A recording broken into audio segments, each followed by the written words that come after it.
Picture this: 150,000 warriors streaming down from mountain peaks, their war cries echoing like thunder across the ancient world. This wasn't fiction. This was the Thracian army that invaded Macedonia and almost changed the course of Western civilization. But here's what nobody tells you. These barbarians had military tactics so advanced that Alexander the Great studied them, Napoleon copied them, and modern armies still use them today. Stay with me, because you're about to discover the warrior secrets that terrified Rome itself. Fire crackles in the sacred hearths of Papericon as bronze-tipped spears catch the first light.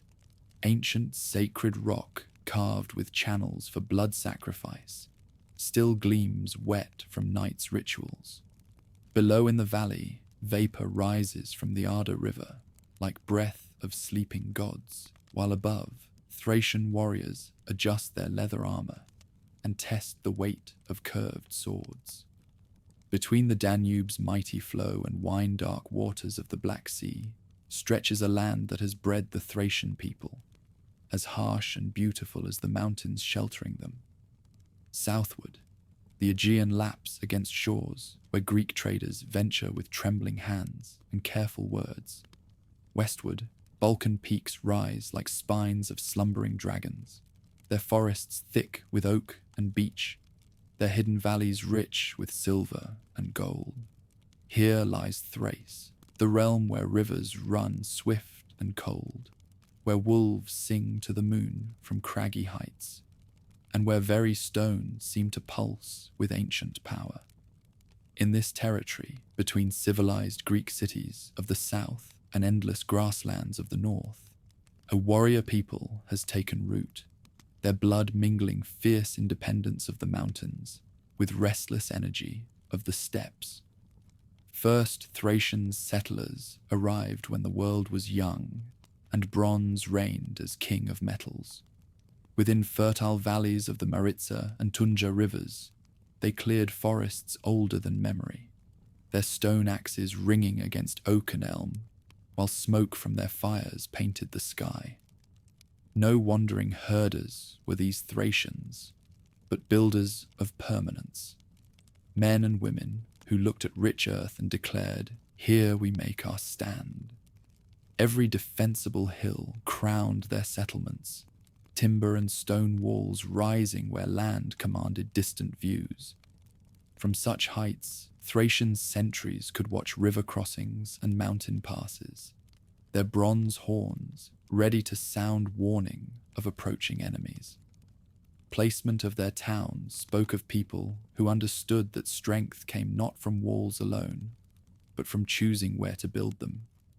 In shadow of Mount Rhodope, where morning sun turns snow peaks to molten gold, the first Thracian metalworkers learned secrets that would make their names whispered in awe across the ancient world. Deep in mountain caverns, they kindled fires hot enough to make copper flow like water, mixing red metal with tin brought from distant lands by traders, whose ships had weathered storms beyond counting. Bronze they created surpassed mere utility. Each blade, each spear point, each ornament bore the mark of craftsmen who saw in molten metal the same divine fire that burned in their own hearts. Their weapons held edges sharp enough to part silk. Their vessels reflected faces with clarity of still water, and their ornaments caught light like captured stars. Word of their skill spread along trade routes, drawing merchants from Troy, from Mycenae, from islands whose names were already becoming legend. Yet the Thracians proved more than smiths and warriors. In their sacred groves, where ancient oaks stretched gnarled branches toward the sky, Thracian priests who had mastered the art of speaking with gods performed rituals that would echo through centuries. They knew that divine dwelt not in distant Olympus alone, but in every running stream, every windswept peak, every place where earth met sky in perfect harmony. Great goddess ruled their mysteries, She who was maiden in spring, mother in summer, crone in winter's grip. Her shrines dotted the landscape like jewels in a crown, each one marking a place where the veil between worlds grew thin. Here, priestesses danced until their souls left their bodies, returning with prophecies that guided kings and commoners alike. Rhythm of their sacred drums became the heartbeat of the land itself. When first Greek traders sailed northward from their island homes, following currents that promised profit and adventure, they found the Thracians, a people whose wealth matched their fierceness. Gold gleamed in royal treasures. Silver flowed in streams of jewelry adorning both men and women, and amber glowed like trapped sunlight in ornaments that seemed to hold summer's very essence. Exchanges that followed transformed both peoples. Greek olive oil and wine flowed northward, carried in amphorae, whose painted scenes told stories of heroes and gods. In return, Thracian grain fed southern cities. Thracian timber built Greek ships, and Thracian metals armed Mediterranean warriors. Yet this was no simple trade of goods for goods. It was the meeting of two worlds, each learning from the other while remaining stubbornly, proudly itself. In harbour towns that sprouted along the Black Sea coast, Thracian chiefs learned to appreciate subtle pleasures of aged wine, while Greek merchants developed a taste for fierce honey mead that warmed northern halls through winter months. Languages mingled in marketplaces, creating new words for new things, new ideas that bridged the gap between barbarian and civilized, between settled south and free north. But the Thracians never forgot that they were a warrior people. Every boy learned to ride before he could properly walk. Every girl mastered arts of healing that kept warriors fighting and families fed through lean times.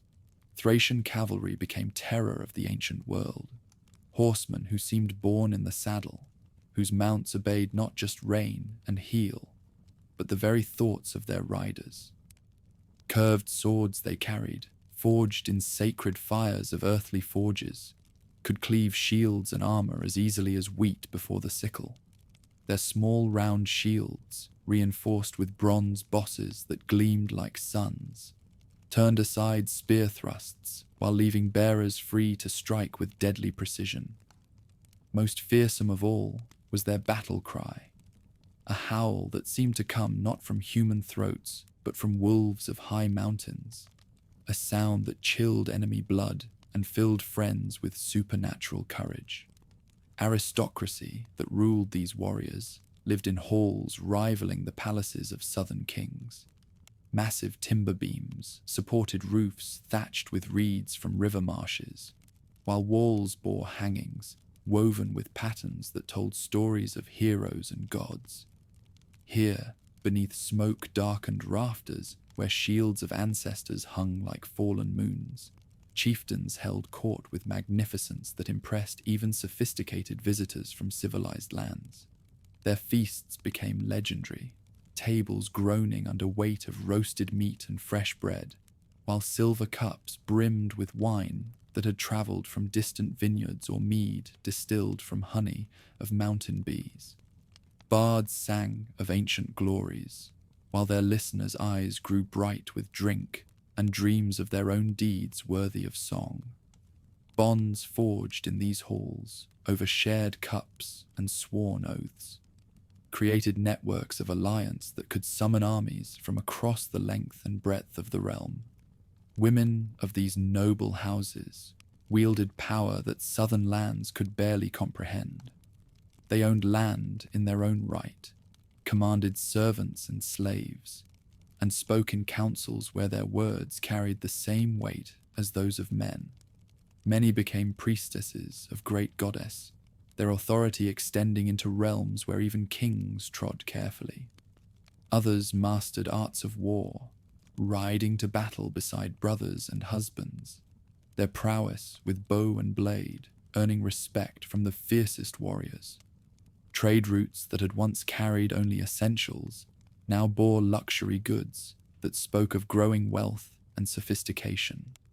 Amber, prized above gold by those who knew its worth, travelled southward to adorn throats of queens and goddesses.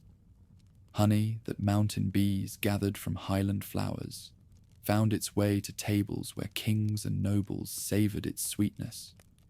Most precious of all was silver that flowed from local mines, metal so pure that craftsmen needed no art to make it beautiful, for it gleamed with its own inner light. Yet beneath growing prosperity, older patterns endured. Seasons still turned according to rhythms set when the world began, and the mountain peoples danced to those rhythms with grace that city dwellers had forgotten. Spring brought festivals where young people crowned themselves with flowers and chose partners for the year to come. Summer saw great gatherings where tribes met to trade horses, arrange marriages, and settle disputes through contests of strength and skill. Autumn meant harvest festivals, where first grain was offered to the gods and last gleaning shared among the poor. Winter brought warrior dances, when men and women alike performed steps that honored ancestors and prepared the young for battles yet to come. Such celebrations were more than entertainment. They were threads that wove individual lives into the larger pattern of tribal existence. Burial customs of these ancient peoples revealed their beliefs about death and the world beyond.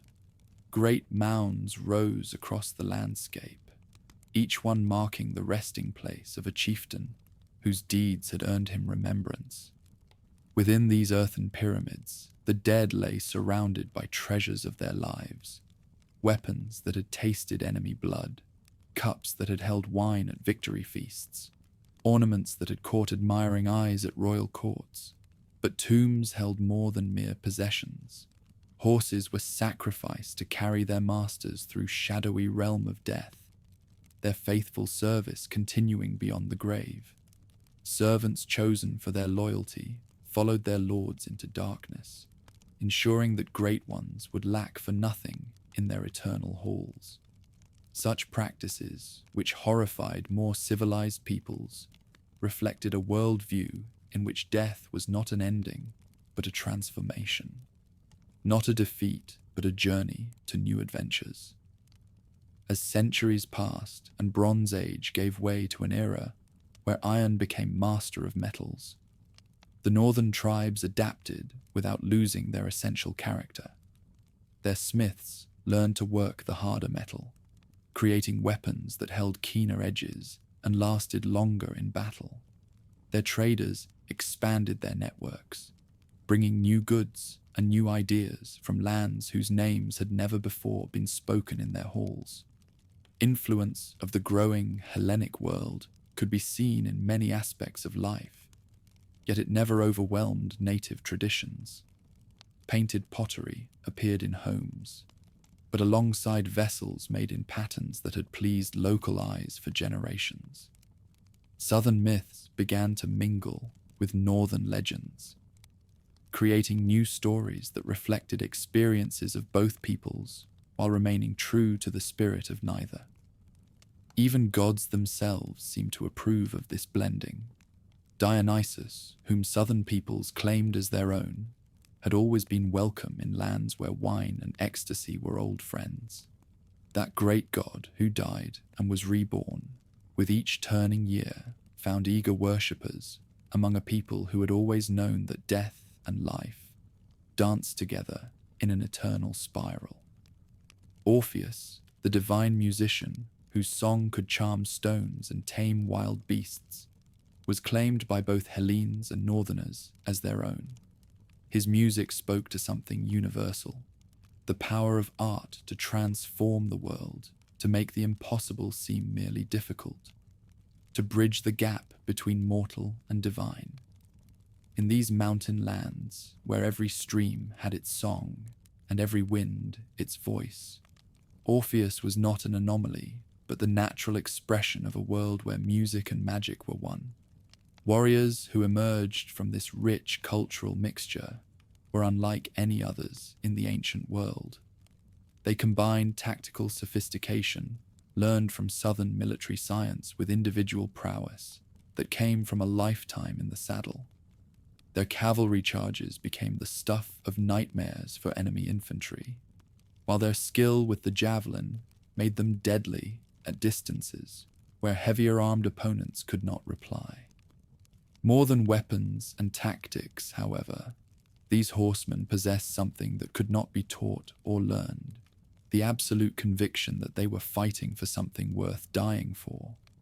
Whether defending their homeland against invaders or riding to aid allies in distant battles, they carried with them the knowledge that their ancestors watched from the shadowy realm beyond death, ready to welcome heroes home or turn their faces from cowards. Tribal structure that governed society reflected this warrior ethos, while allowing for complex relationships that modern civilization required. At the apex stood the kings, chosen for their prowess in battle and their wisdom in council. Below them ranged the nobility, bound by oaths of loyalty, but retaining independence that made them valuable allies rather than mere servants. Common people, farmers, craftsmen, traders, formed the backbone of society, their labors supporting the warriors who protected them and priests who interceded with the gods on their behalf. Yet even among the humble, the warrior spirit remained strong. In times of need, the plowman could take up sword and spear. The smith could mount a horse and ride to battle. The trader could guide armies through mountain passes known only to those who had traveled them in peace. Slavery existed in this society, as it did throughout the ancient world, but it took forms that reflected the values of a people who prized individual strength and courage. Slaves could earn freedom through brave service, could rise to positions of trust and authority, could even be adopted into the families they served with such devotion. Chains that bound bodies could not bind spirits, and masters respected the souls of even their most humble servants. Women of ancient times enjoyed freedoms that would have scandalized the civilized cities of the South. They could own property, engage in trade, speak in councils, and even lead armies if their birth and abilities warranted such elevation. Great goddess who ruled over fertility and war alike demanded strong servants, and society responded by producing women who could match men in every field, save perhaps sheer physical strength. Yet for all their fierce independence and warrior pride, these mountain peoples were never mere barbarians content with raid and pillage. Their craftsmen produced works of art that rivaled anything created in workshops of more famous peoples. Their poets composed verses that captured beauty of mountain dawns and tragedy of heroes fallen in battle. Their thinkers pondered questions of fate and freedom, duty and desire, mortality and the meaning of existence. Songs they sang around their fires on cold winter nights spoke of themes that touched the universal human heart: love that conquered all obstacles, friendship that endured beyond death, courage that transformed ordinary mortals into legends. These were the subjects that moved audiences to tears or laughter, that inspired young people to great deeds and comforted the old with memories of glories past. As the 8th century, before the Common Era, drew to its close, this world stood poised on the threshold of changes that would transform it beyond recognition. Scattered tribes that had defended their mountain fastnesses and river valleys for countless generations were beginning to feel the stirrings of a larger destiny. Kings with broader visions than their predecessors dreamed of uniting the fractured peoples under single banners, of creating kingdoms that could stand as equals with the great powers of the age. Now the stage was set for the emergence of heroes whose names would echo through corridors of time, for the building of cities that would rival Athens and Sparta in their glory, for the forging of alliances that would reshape the balance of power throughout the Eastern Mediterranean. An age of scattered tribes was drawing to its close, and the age of great kingdoms was about to begin. Yet beneath all changes that were to come, the essential spirit of the people would endure. They would remain what they had always been, children of the mountains and rivers, servants of gods both ancient and new, warriors who knew that honor mattered more than life and that some things were worth any sacrifice to preserve. Bronze weapons of their ancestors might give way to iron, their timber halls might be replaced by stone palaces, their tribal gatherings might evolve into the councils of kings, but the fire that burned in northern hearts would continue to blaze, with the same fierce light that had guided them through the darkness of prehistory into recorded history's dawn. In the end, they were more than the sum of their achievements, greater than the monuments they built or the battles they won.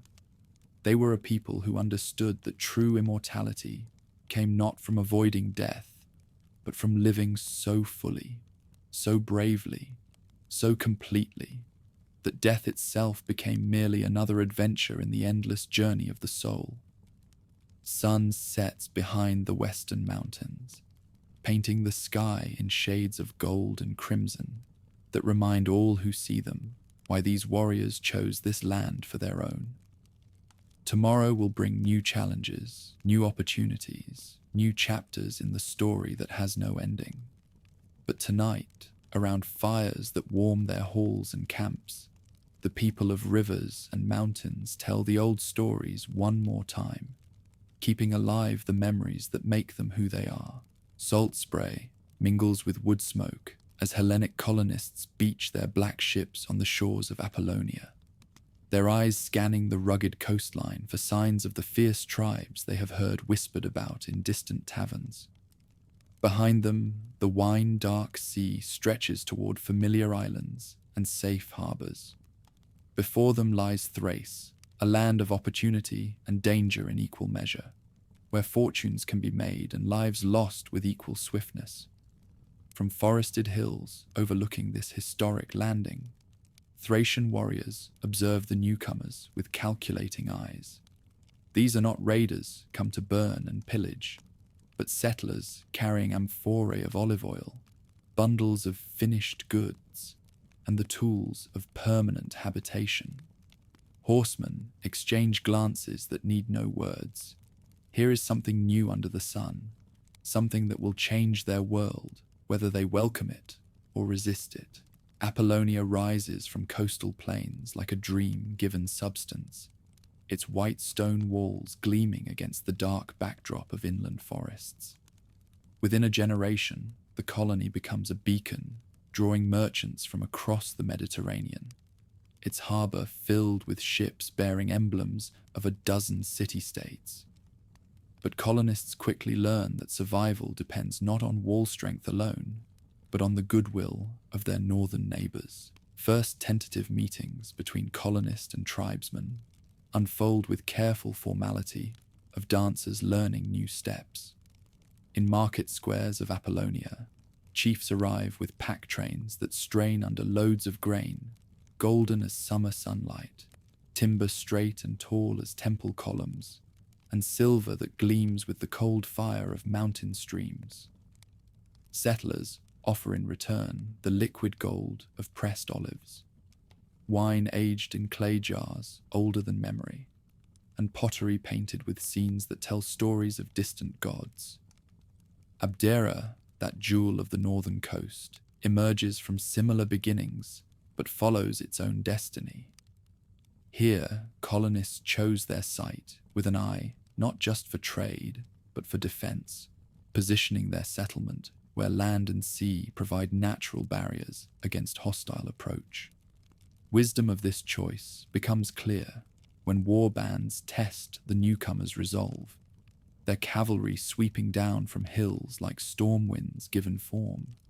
Even warfare in this strange new world follows patterns different from simple raid and counter-raid that marked earlier conflicts. These coastal peoples discover that their settlers possess knowledge and skills worth more than treasure house contents. When tribal champions fall in battle, southern physicians work alongside native healers to save what lives they can. When disputes arise over boundaries and grazing rights, law speakers sit in council with tribal elders to find solutions that satisfy honor on both sides. Byzantium stands where Europe meets Asia, its position making inevitable the convergence of worlds that have known each other only through legend and rumor. Here, the Bosphorus narrows to a channel that determined men can almost leap across, and through this bottleneck flows the commerce of continents. This colony becomes more than a trading post. It becomes a bridge between civilizations. From workshops in the lower town, metal workers emerge to study southern techniques for working bronze and iron, while teaching colonists secrets of alloys that make blades hold their edge longer and armor turn aside blows that would shatter lesser protection. Fusion of traditions produces weapons and tools, superior to either parent craft, and soon merchants carry these hybrid creations to markets from Spain to Scythia. Wealth flowing through these coastal entrepôts transforms the interior in ways both subtle and profound. Chiefs who once measured riches in cattle and horses now accumulate silver, storing it in strong boxes that require new forms of accounting to track. Old gift exchange economy, where a warrior's status depended on his ability to give lavish presents to followers and allies, evolves to accommodate coined money and calculated profit. In timber halls of tribal kings, new voices make themselves heard. Merchants who have traveled to distant lands bring back more than goods. They carry ideas, techniques, and perspectives that challenge traditional ways of thinking. Young people, especially, prove eager to embrace foreign innovations, much to the dismay of elders who see in every change a threat to customs that have served their people well for countless generations. Mercenaries from the northern tribes begin appearing in conflicts far from their homeland, their distinctive weapons and tactics earning them reputations that command premium wages. At first, these are individual adventurers seeking fortune and glory in foreign service. But as word spreads of their prowess, southern generals actively recruit entire war bands, offering terms that make military service more profitable than cattle raiding or agricultural labor. The rhomphaia, that distinctive weapon with its curved blade mounted on a long shaft, becomes familiar to warriors from Sicily to the Black Sea. Its unique design, part spear, part sword, part agricultural tool, reflects the practical genius of a people who refuse to be confined by conventional categories. In skilled hands, the rhomphaia can outreach traditional spears, while delivering cutting blows that no straight blade can match. Warriors from these lands bring fighting techniques developed in the harsh school of tribal warfare. Their cavalry tactics, in particular, prove revolutionary. Unlike heavy horsemen of other nations, who rely on shock and mass, these riders fight with fluid grace, flowing around enemy formations like water around stones, striking where defense is weakest before melting away to strike again. Peltasts, light infantry fighters armed with javelin and small shield, become another contribution to the military arts of the ancient world. Warriors trained from boyhood in hunt and raid possess mobility that heavily armored hoplites cannot match. They can operate in terrain that would bog down conventional infantry, and their harassing tactics can disrupt formations that seem invincible in pitched battle. Most profound changes occur not on battlefields, but in councils and feast halls, where leaders gather to debate the course of their people's future. Influx of foreign goods and ideas creates new possibilities, but also new tensions. Some chieftains embrace opportunities that foreign trade provides, seeing in southern partnerships the key to greater wealth and power. Others view colonists with suspicion, warning that dependence on foreign merchants will lead inevitably to foreign domination. Such debates reflect deeper questions about identity and tradition in a changing world. These peoples have always been proud, secure in their customs, and confident in their strength. But arrival of settlers forces them to see themselves through foreign eyes, to question assumptions that once seemed as solid as the mountains themselves. Religious implications prove particularly complex. Southern gods, with their human passions and elaborate mythologies, find ready acceptance among worshippers who have always known that the divine takes many forms. Dionysus, in particular, resonates with tribes that have long celebrated the ecstatic mysteries of wine and seasonal renewal. This theological borrowing works both ways. Colonists find themselves drawn to native deities, whose power seems more immediate and personal than distant Olympians. Mystery cults flourish in this atmosphere of religious experimentation. Orpheus, claimed by both peoples as their own, becomes a bridge between traditions. His music, which can tame wild beasts and charm the very stones, speaks to the understanding of art as a form of magic. His journey to the underworld to reclaim his lost love echoes themes that have always resonated in a warrior culture where death is a constant companion. Economic transformations that accompany cultural exchange create new social structures within tribal society. A merchant class begins to emerge, distinct from both warrior nobility and farming peasantry. Traders who understand both native customs and southern business practices become crucial intermediaries in the expanding web of commercial relationships. Local chieftains quickly recognize the value of controlling trade routes, and competition for advantageous positions intensifies accordingly. River crossings that once mattered only for seasonal migrations now become valuable assets worth fighting over. Mountain passes that previously served mainly military purposes acquire commercial significance that makes their control essential to regional power. Among the northernmost tribes, the Getae find themselves positioned between the expanding Mediterranean world to the south and the vast Scythian steppes to the north. This geographic situation offers unique opportunities, but also unique dangers. Getic warriors serve as mercenaries in southern armies, but they must also defend their homeland against raids from nomadic peoples who see settled wealth as natural prey. Getic society adapts to these pressures by developing military organization more centralized than that of other tribes. Their kings wield authority that extends beyond traditional bounds of tribal leadership, commanding not just personal followers, but professional warriors whose loyalty is secured by regular pay rather than kinship bonds alone. Dwelling in fertile river valleys of central lands, the Odrysians follow a different path toward greater organization. Their wealth comes not primarily from warfare or long-distance trade, but from agriculture and control of local resources. This economic base allows them to support larger populations and more complex social structures than purely pastoral tribes can maintain. Odrysian kings establish permanent courts, rather than moving seasonally between hunting grounds and grazing areas. Courts with their elaborate ceremonies and hierarchical protocols impress even sophisticated southern visitors.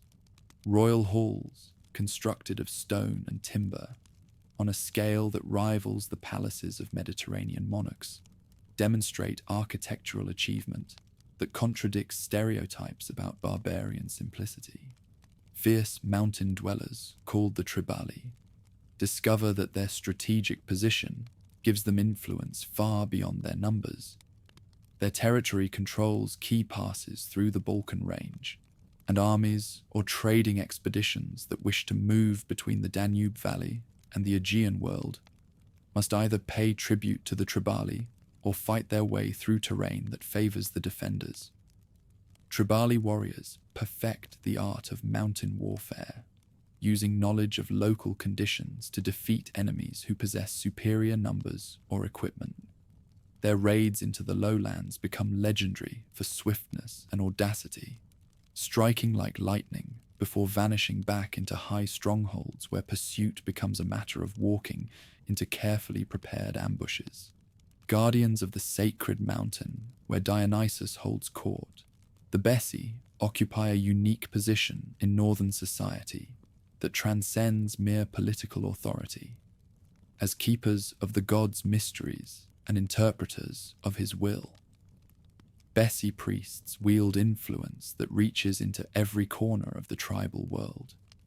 Even the most powerful kings must treat carefully with these holy men, for their pronouncements can legitimize or condemn royal policies. Religious authority becomes particularly important as external pressures mount, and internal divisions threaten to tear society apart. Bessi serve as mediators in disputes between tribes, their sacred status allowing them to speak truths that purely secular leaders could not voice without triggering blood feuds. As the 7th century gives way to the 6th, and the 6th to the 5th, these various pressures and influences begin to coalesce into something unprecedented in northern history.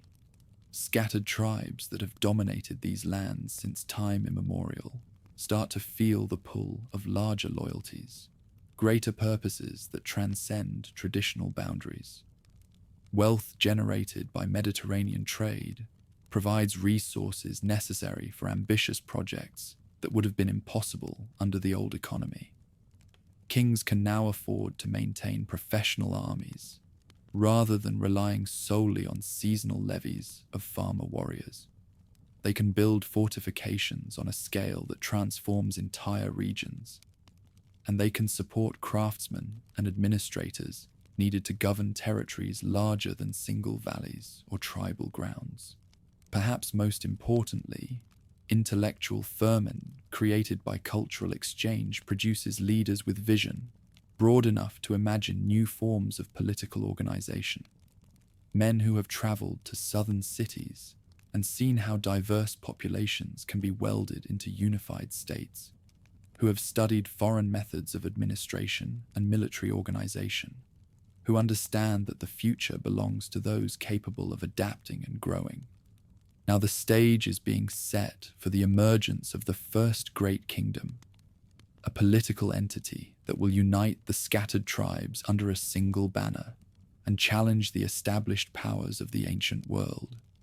An age of simple tribal warfare is drawing to a close, replaced by the age of professional armies and territorial states. Such transformation will not come without cost. Old ways, with their emphasis on personal honor and kinship loyalty, will not yield easily to new demands of centralized authority and strategic thinking. Conflicts that arise from this tension will test the character of these proud peoples as severely as any foreign invasion, and the resolution will determine whether they can adapt to changing circumstances while preserving what makes them unique. Persian storm clouds gathering on the eastern horizon will provide the catalyst that transforms potential into reality. When the great king turns his eyes toward Europe and begins to plan his conquest of the West, northern tribes will face choices that will echo through generations.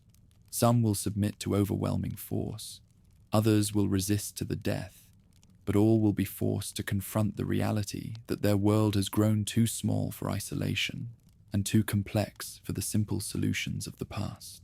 Thunder rolls across the plains of Marathon as Persian dead lie scattered like grain before the reaper, their dreams of European conquest dissolving into the morning mist that rises from blood-soaked earth. Far to the north, beyond the Aegean's wine-dark waters, Thracian chieftains gather around their council fires to debate what this stunning victory means for their own future. Some see opportunity in Persian weakness, others wisdom in remaining loyal to the great king's distant throne. Among these deliberating lords stands Thrace, son of kings and father of ambitions that stretch beyond the traditional boundaries of tribal authority. His weathered hands trace patterns in the dust as he speaks of unity, of purpose greater than clan loyalty or seasonal raiding. Where other chiefs see chaos in the Persian retreat, Thrace perceives the moment when scattered tribes might forge themselves into something unprecedented, a realm worthy of the ancient name of Thrace. Within the great hall at Uskudama, tapestries woven with golden thread catch the light of oil lamps as Thrace addresses the assembled chieftains. His words carry the weight of prophecy and the authority of one who has gazed into the future and seen both glory and peril awaiting his people. "Brothers," his voice resonates through the smoke-darkened timbers. "The world grows small around us. Persian armies march where our grandfathers knew only empty grassland. Hellenic colonies plant roots where our fathers pastured their herds. We can stand alone and face these changes as scattered wolves, or we can hunt together as a pack that no enemy dares challenge." The Odrysian tribes, dwelling in the fertile valleys where the Hebrus and Tunja rivers converge, have long been the wealthiest and most sophisticated of the northern peoples. Their kings command not merely warriors bound by oath and kinship, but artisans whose skills rival those of southern cities, merchants whose trade networks span from the Black Sea to the Adriatic, and priests whose wisdom preserves mysteries older than written memory. Thrace himself embodies this blend of ancient tradition and modern ambition. Trained in the warrior arts from childhood, he can ride harder, fight longer, and drink deeper than men half his age. But he has also travelled to cities of the south, studied foreign methods of statecraft, and learned to think in terms of taxation and administration rather than simple raid and tribute. His vision encompasses not just the Odrysian heartland, but all the tribes from the Danube to the Aegean. In the sacred grove, where oak trees older than human memory stretch their branches toward the sky, priests of the great goddess prepare the coronation ceremony that will establish the first unified state. Sacred fires kindle simultaneously across the length and breadth of the northern lands, as runners carry news of the great gathering. From the Danube marshes to the Rhodope peaks, from the Black Sea shores to the borders of Macedonia, warriors pound their spears against their shields in rhythm that echoes like thunder across the realm. The golden circlet, wrought by craftsmen whose art transforms base metal into something approaching divine radiance, settles upon Thrace's brow as hundreds of tribal chiefs kneel in acknowledgement of a new order. The crown itself tells a story. Thracian gold, worked with techniques learned from Persian masters, decorated with gems that arrived in the saddlebags of merchants from India, inscribed with symbols that blend native tradition with southern learning. Central authority, balanced with local independence, becomes the foundation of this new political structure. Thrace rules not as a despot commanding passive subjects, but as first among equals leading a confederation of semi-independent chiefs. Each tribal leader retains control over his traditional territory, his ancestral followers, his time-honored customs. What changes is the framework within which these local authorities operate. Now they serve a larger purpose, contribute to greater projects, share in more magnificent victories. Bronze-tipped staffs mark the mounted messengers who carry the king's commands throughout the realm. Their bearers inviolate, even in territories where blood feuds rage between neighboring clans. These men, chosen for their loyalty and diplomatic skill, serve as the nervous system of the new state. One such messenger arrives at the court of a Getic chieftain in the northern marshes, his horse lathered with sweat, his message summoning warriors for a great campaign against the restless Scythians who raid across the Danube. Within the capital that rises on the site of ancient Uskudama, scribes trained in both northern tongues and southern letters learn to record the complex business of governing a confederation rather than a tribe. Tribute rolls list the obligations of subject peoples. Military rosters track the service owed by noble families, and correspondence maintains relationships with powers from Scythia to Egypt. The old oral traditions remain honored, but they now serve alongside written records that ensure continuity beyond the memory of any single generation. Court ceremonies develop around the throne that blend native customs with foreign influences in ways that create something entirely new. The king receives petitioners while seated on a throne carved from single piece of oak and inlaid with gold that gleams like captured sunlight. Athenian ambassadors prostrate themselves according to protocols they have learned in Persian courts, while tribal nobles approach their monarch with the respectful familiarity due to a successful war leader. Feasts in the Great Hall become legendary throughout the ancient world for their combination of abundance and artistry. Tables groan under the weight of roasted meat from herds that graze across hundreds of valleys, bread baked from grain that waves golden in the wind across thousands of fields, and wine that flows like rivers from amphorae, bearing the marks of vineyards from Spain to Syria. Musicians whose skills have been honed in both barbarous mountain halls and civilized southern palaces weave melodies that speak to something universal in the human heart. The treasury that supports this magnificence draws upon resources that dwarf the wealth of any previous northern ruler. In the deep mines of the Rhodope Mountains, workers descend into tunnels that honeycomb the earth like passages of some vast underground city, their oil lamps flickering as they hack precious metal from living rock.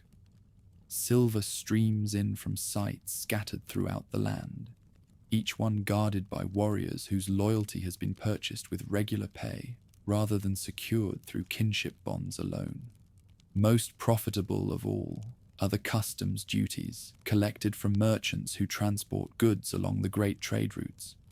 A caravan from distant China arrives at the border fortress of Philippopolis, its pack animals laden with silk that gleams like liquid moonlight. The customs officer, a former warrior whose administrative skills have earned him this lucrative post, examines each bale while calculating the tribute due to his sovereign. Military innovations transform the forces into something unprecedented in the northern world, where once each tribe fielded warriors when seasonal needs or personal honor demanded. Now professional soldiers serve the crown year-round.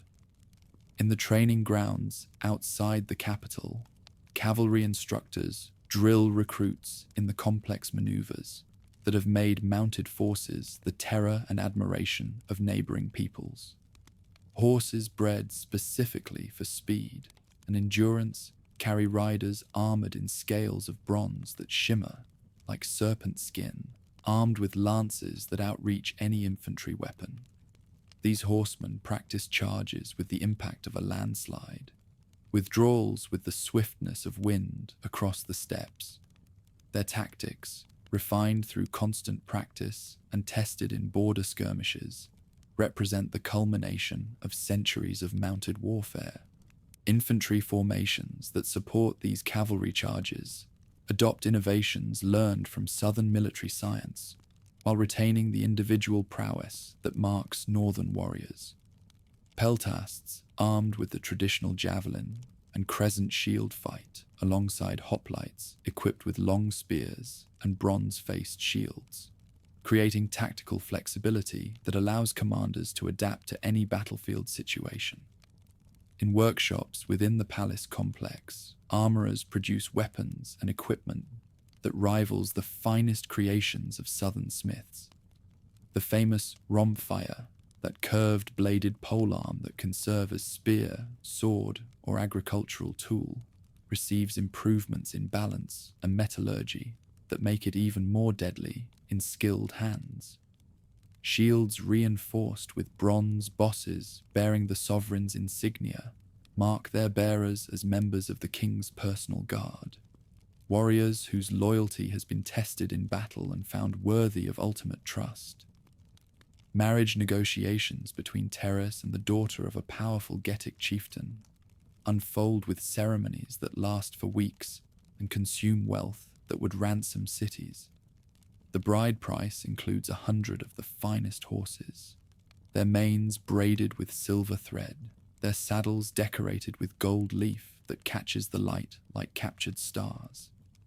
The wedding feast brings together nobles from across the Confederation, their presence creating bonds that will endure across generations. Athens, that rising power whose naval empire increasingly dominates Aegean trade routes, proves a natural ally for the expanding Confederation.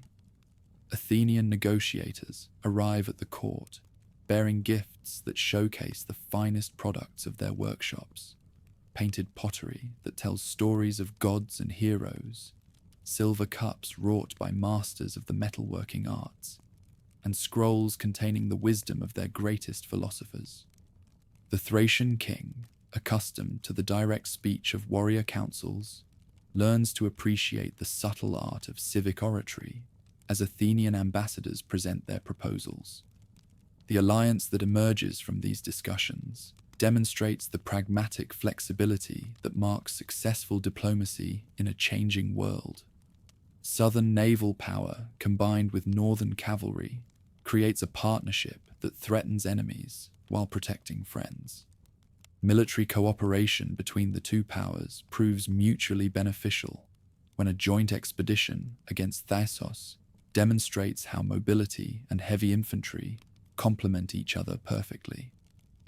Thracian horsemen scout the approaches, while Athenian hoplites storm the walls, their combined assault overwhelming defenders who expected to face either barbarian raids or civilized siege warfare, but not both simultaneously.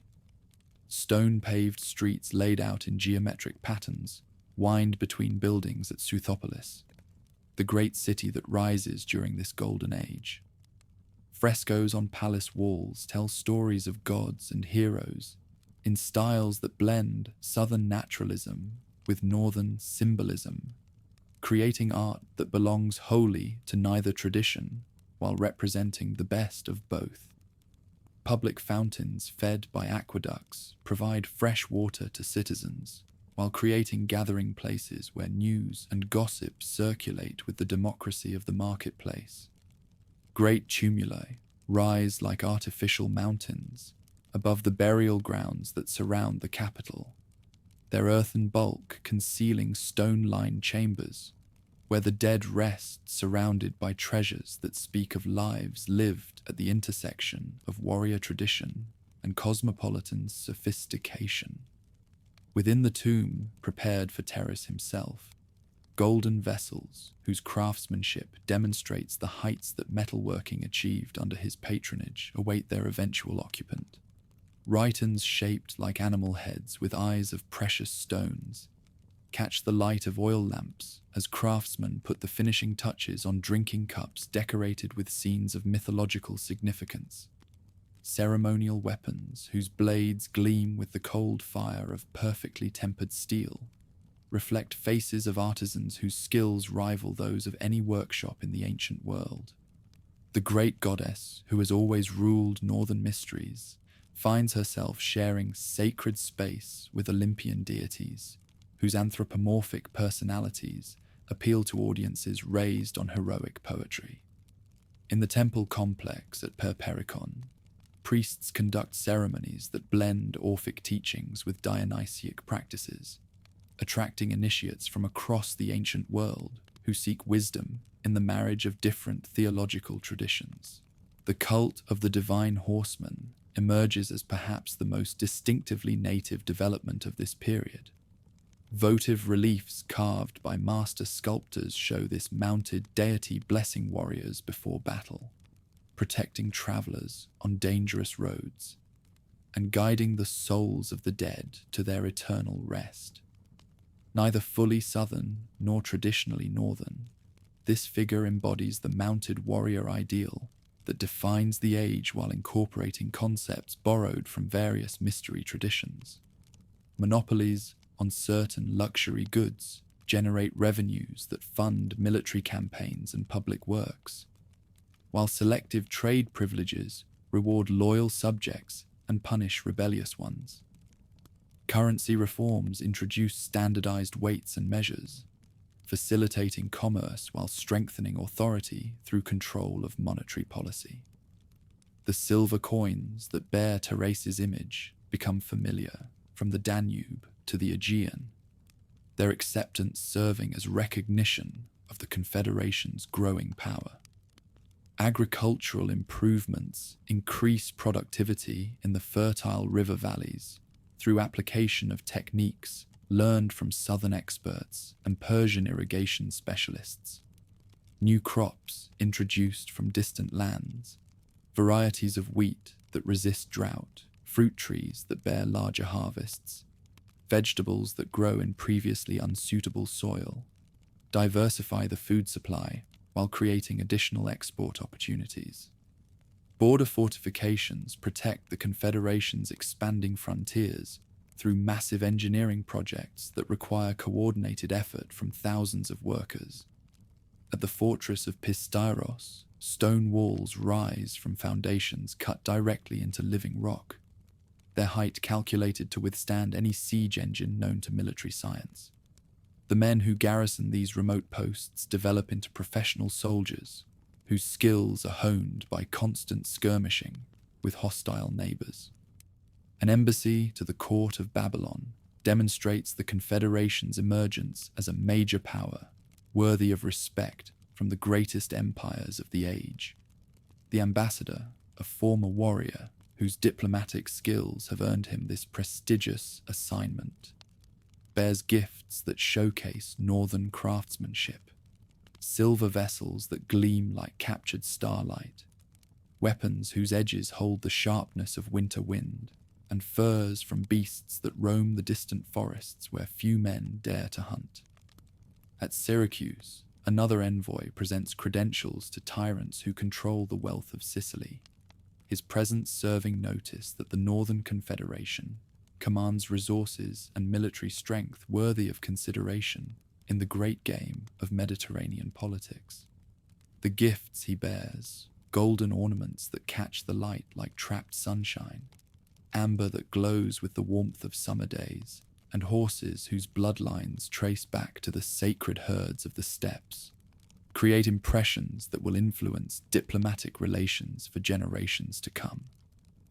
In the palace school at Seuthopolis, young nobles learn to read and write in both their native tongue and the script of the South, studying mathematics and geography alongside traditional warrior skills. Their instructors, chosen from the wisest men of both traditions, prepare them for careers in service to the crown. One such student, son of a Getic chieftain, practices composing letters to foreign courts while his companion, heir to an Odrysian lordship, studies the complex protocols that govern diplomatic negotiations. Poets whose verses celebrate the achievements of the age, while preserving ancient traditions, perform before audiences that include ambassadors from a dozen nations.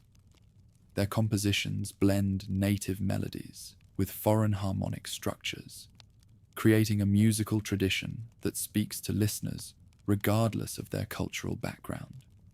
In the great hall, a bard recites the deeds of Thrace, while his listeners' eyes grow bright with wine and dreams of their own deeds worthy of song.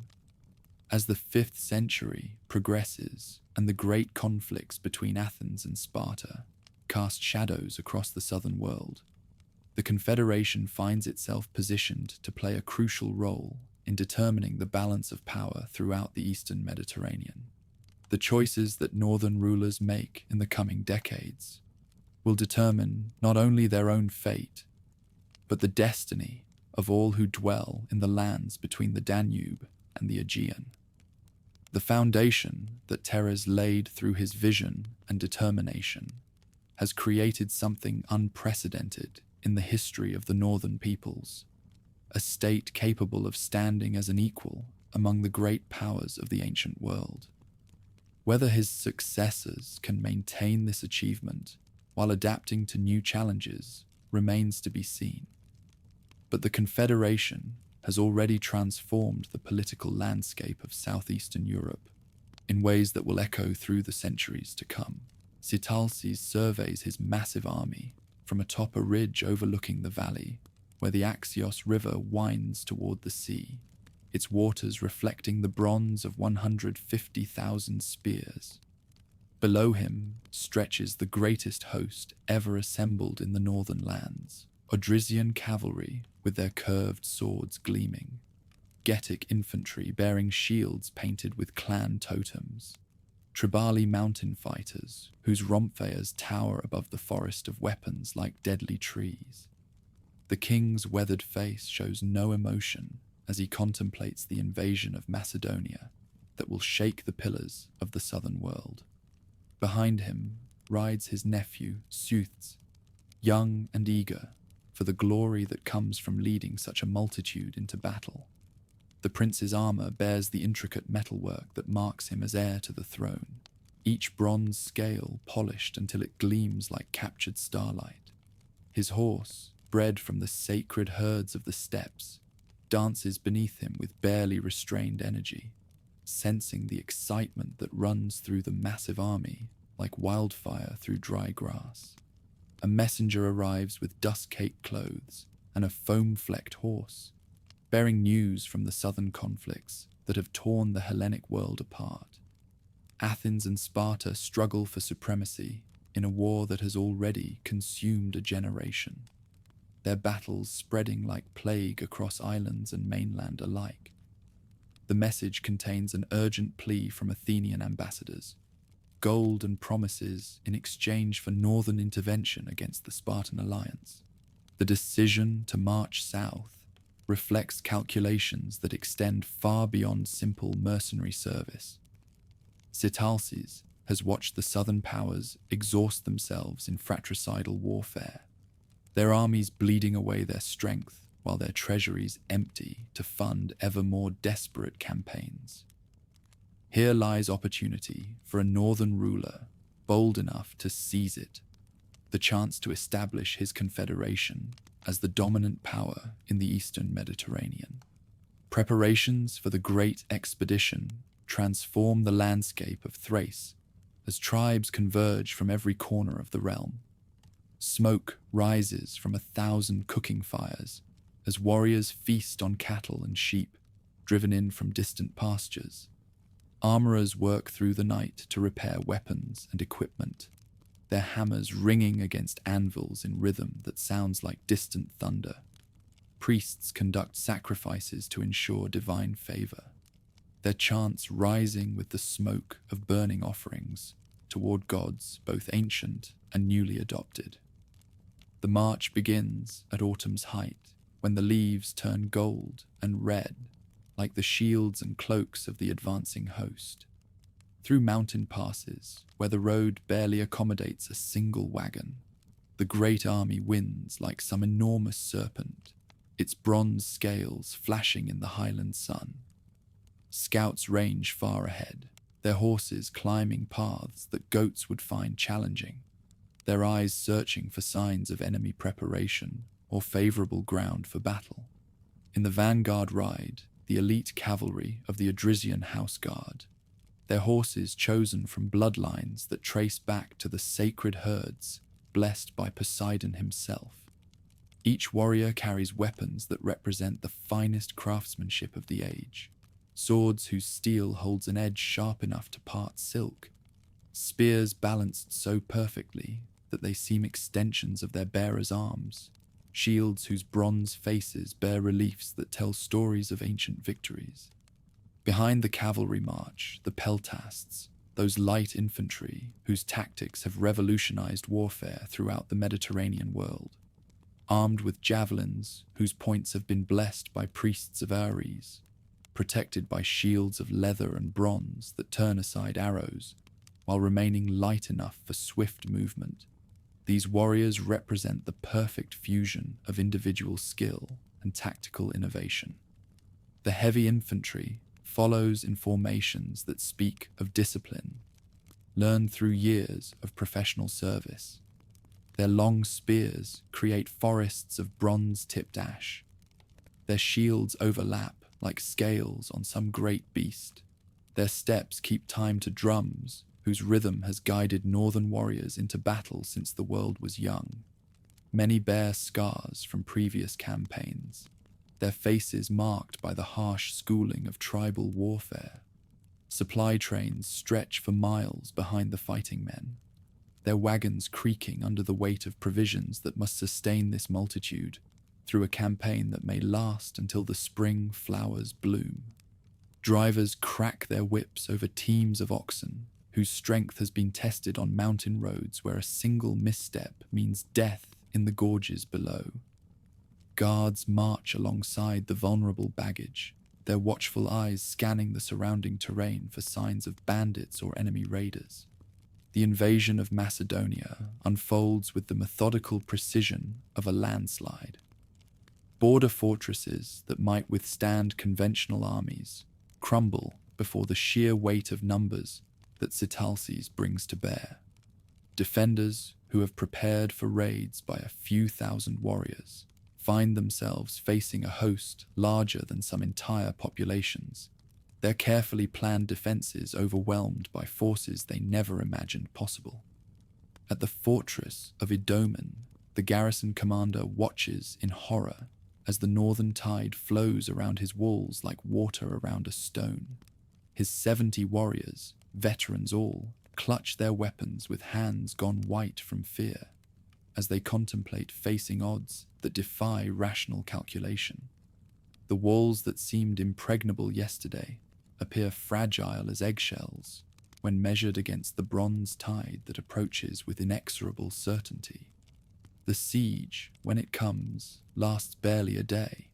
Scaling ladders crafted from timber cut in the Rhodope forests lean against stones quarried from Macedonian hillsides, while the defenders pour arrows and stones down upon attackers who seem as numerous as leaves in autumn wind.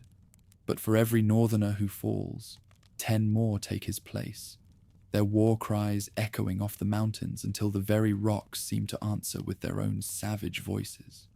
Victory brings its own problems. The great army that seemed invincible in movement becomes unwieldy in occupation, its very size making it impossible to supply through conventional means. Foraging parties strip the countryside bare, leaving behind devastation that breeds resentment among populations who might otherwise welcome liberation from Macedonian rule.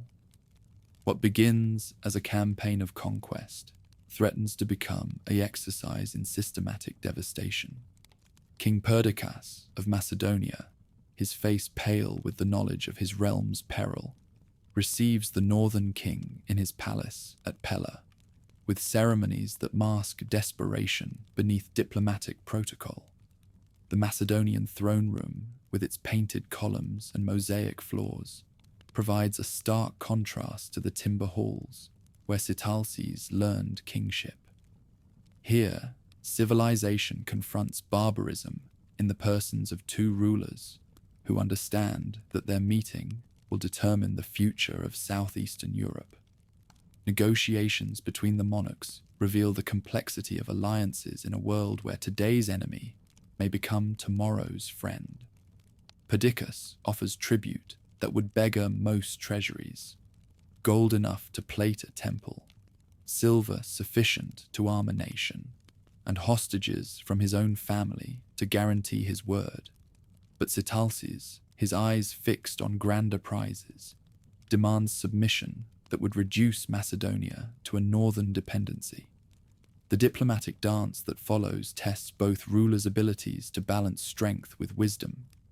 Perdiccas knows that submission means the end of Macedonian independence, while Sitalces understands that total conquest would require resources he cannot spare from other frontiers. Behind their words lies the unstated recognition that winter approaches, and the great army cannot remain in the field indefinitely without devastating the very lands it seeks to control. Weather ultimately decides what diplomacy cannot resolve.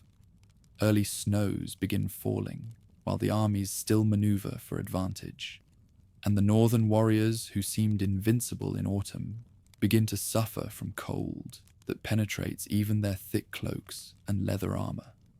Supply lines that stretched thin across hostile territory start to break entirely as storms block the mountain passes that connect the invasion force with its homeland bases.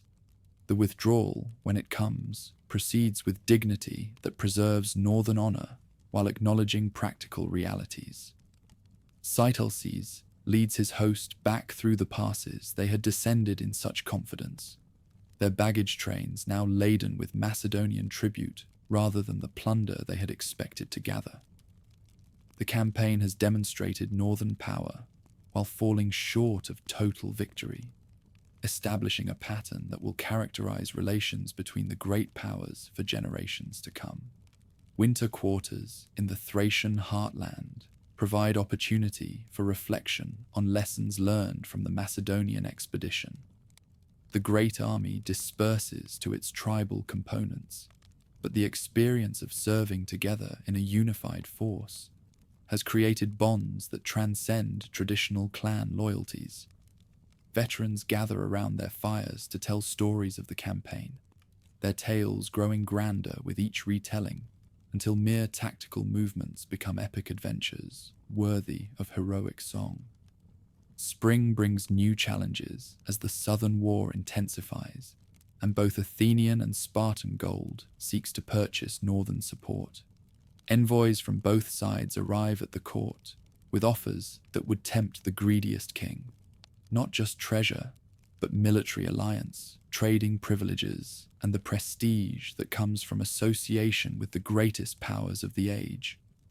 The choice between these competing suitors will shape the Confederation's destiny for decades to come. At the assembly ground outside Seuthopolis, tribal chiefs gather to debate their response to these southern overtures. The Girtai favor Sparta, whose military virtues resemble their own warrior traditions. The coastal tribes lean toward Athens, whose naval power protects the trade routes that bring prosperity to their harbors. The mountain clans care little for either side, preferring isolation to entanglement in foreign quarrels that promise much cost for uncertain gain. Seutes, now grown to manhood and proven in battle, advocates for a policy that maximizes northern advantage while minimizing southern dependence. His words carry weight not just from his birth, but from his demonstrated ability to lead men in battle and negotiate with foreign powers. "Let us take their gold," he declares, "but let us remember that we are Thracians first, allies second, and servants never." The Peltast revolution that transforms southern military thinking begins in the training grounds of Thracian mercenary companies. These light infantry, armed with javelins and small shields, demonstrate tactical flexibility that heavy hoplite formations cannot match. At the Battle of Sphacteria, northern mercenaries serving with Athens prove that mobility and missile weapons can defeat the finest Spartan warriors when employed with skill and courage. Iphicrates, the Athenian general who recognizes the potential of these new tactics, works closely with Thracian commanders to develop formations that blend the best of both military traditions. His reforms, based on northern innovations, will influence military thinking throughout the Mediterranean world. The collaboration produces tactical manuals that become standard texts in military schools from Sicily to Syria.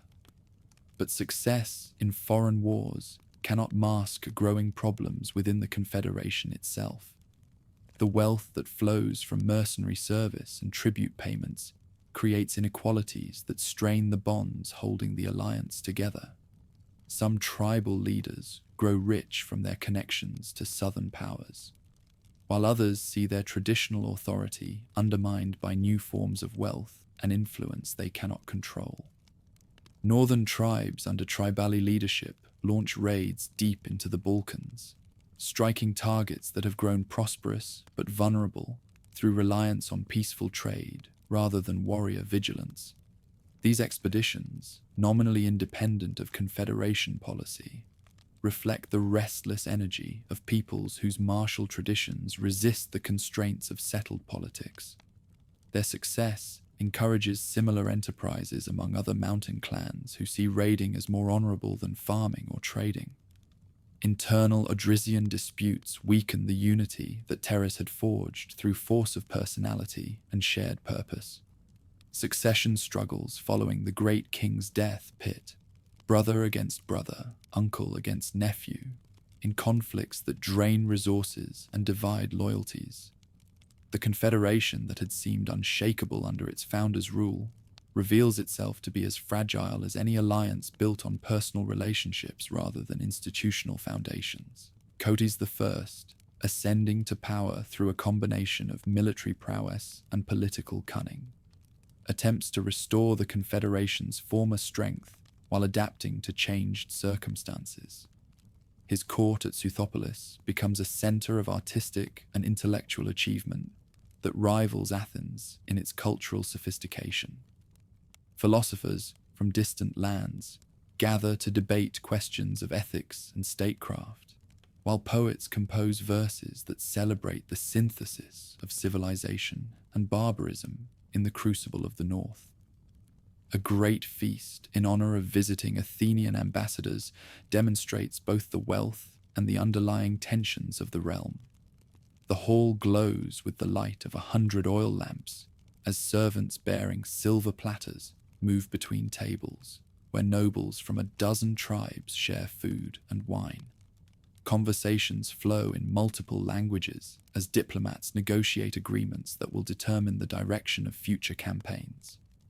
But beneath the ceremony and magnificence, careful observers note signs of strain. Some chiefs attend reluctantly, their faces showing resentment at being summoned like servants rather than consulted as equals. Others arrive with smaller retinues than protocol demands, their absence of warriors speaking louder than words about their commitment to confederation policies. The bonds that once seemed unbreakable are fraying under pressures that grow stronger with each passing season.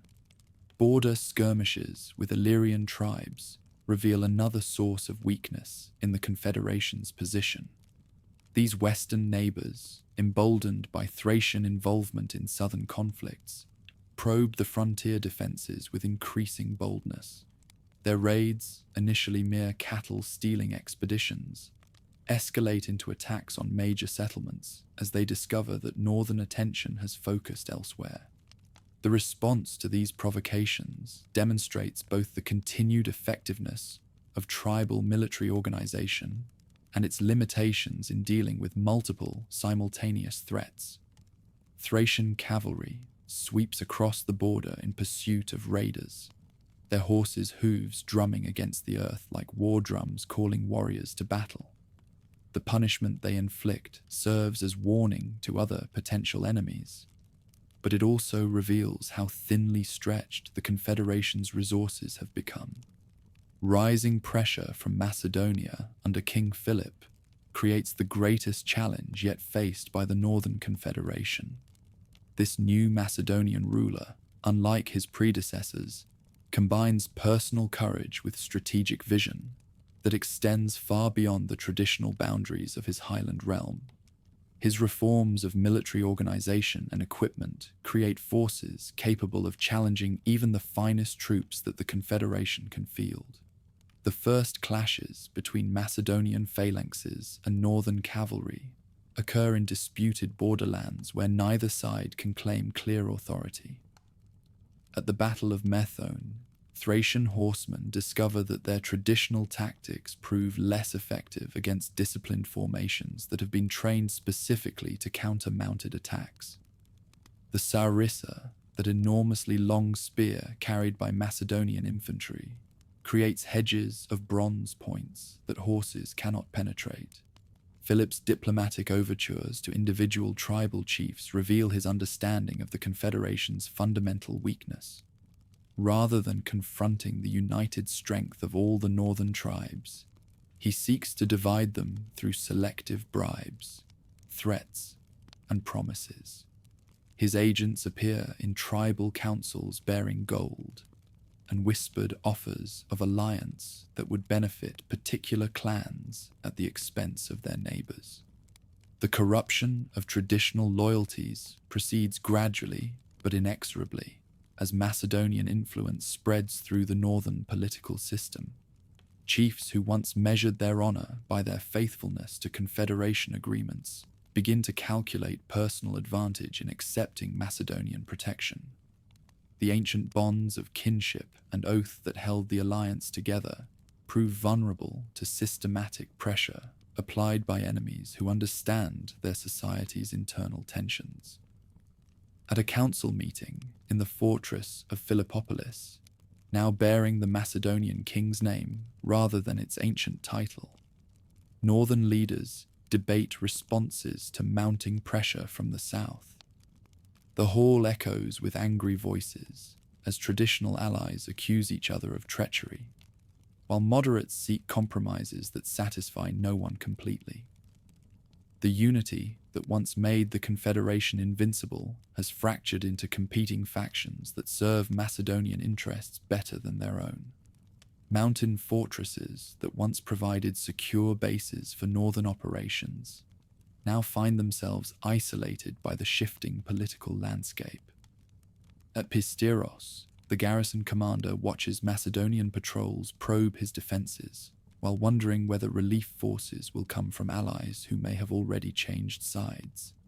His warriors, veterans of campaigns from the Danube to the Aegean, prepare for siege with the grim professionalism of men who understand that they may be fighting for more than mere territory. The siege that follows tests both the strength of northern military traditions and their adaptability to changing tactical realities. Macedonian engineers, trained in the latest techniques of assault warfare, construct towers and catapults that dwarf any siege equipment the defenders have previously faced. But the mountain fighters respond with innovations of their own, using their intimate knowledge of local conditions to turn defensive disadvantages into attacking opportunities. Night raids launched from hidden sally ports demonstrate the enduring effectiveness of traditional northern tactics when applied with imagination and courage. Thracian warriors, their faces blackened with soot and their weapons muffled to prevent betraying sounds, slip through Macedonian lines like shadows given deadly form. Their attacks on the siege works force Philip's engineers to divide their attention between assault and defense, slowing the pace of operations while increasing their cost in both materials and lives. But individual heroism cannot indefinitely withstand systematic pressure, backed by superior resources. One by one, the mountain strongholds fall to Macedonian assault or surrender to Macedonian gold.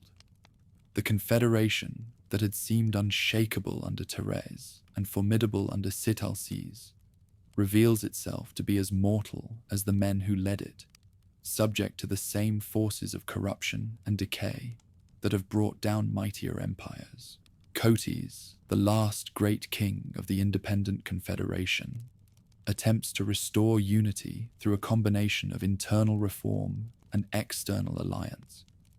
His court becomes a beacon of cultural achievement that attracts artists and intellectuals from across the known world. Philosophers debate the nature of justice, while poets compose verses that celebrate the enduring spirit of the northern peoples.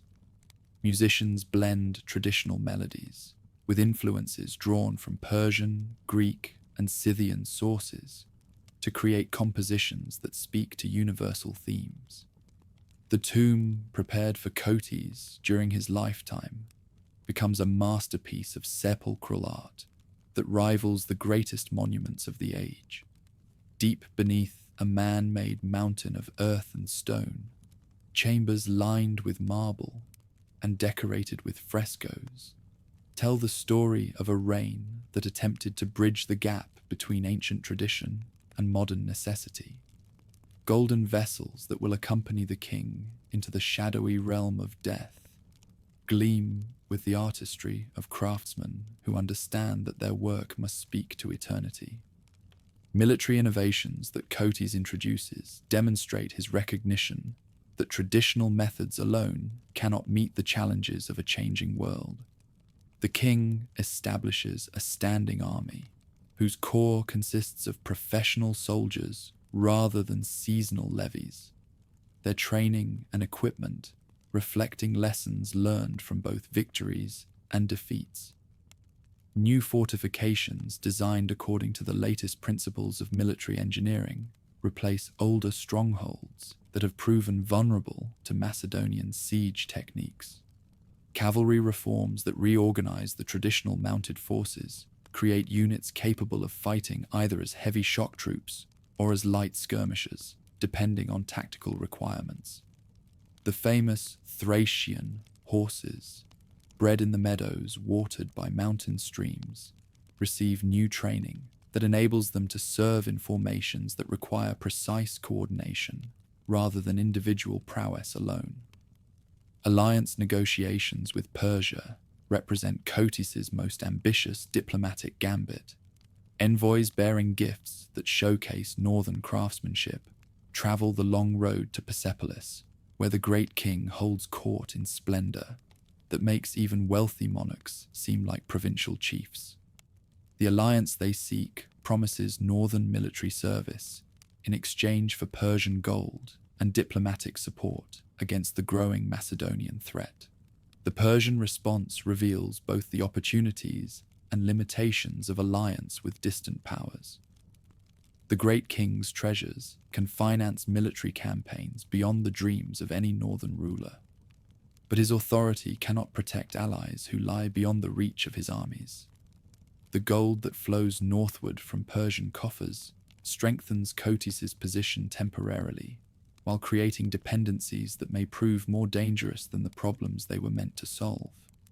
Border warfare with expanding Macedonian forces escalates from raiding to systematic conquest, as Philip's ambitions outgrow the traditional limits of his highland realm. The battles that rage across disputed territories demonstrate the evolution of military art in response to new challenges and opportunities. Thracian cavalry learns to coordinate with infantry in ways that maximize their effectiveness against Macedonian phalanxes, while Macedonian commanders develop counter-tactics designed specifically to neutralize northern advantages. At the Battle of Crocus Field, fought in terrain that favors neither side decisively, traditional northern tactics clash with reformed Macedonian methods in a contest that will influence military thinking for generations. The outcome, decided by factors that include weather, terrain, and the personal courage of individual commanders, establishes precedents that both sides will study and attempt to replicate in future campaigns. The death of Cotys in battle marks the end of an era in northern history. With him dies the last realistic hope of maintaining Confederation independence against Macedonian expansion. His successors, lacking his combination of military skill and diplomatic acumen, prove unable to hold together an alliance that was always more fragile than it appeared to outside observers. Succession disputes that follow the great king's fall provide Philip with opportunities to intervene in northern politics as a mediator, rather than merely as a conqueror. His support for particular claimants creates obligations that bind the victors to Macedonian interests, while his opposition to others eliminates potential sources of resistance to his expanding influence. The fragmentation of the Confederation proceeds with gathering momentum as tribal chiefs calculate their individual interests in a political landscape that no longer offers the certainties of the past.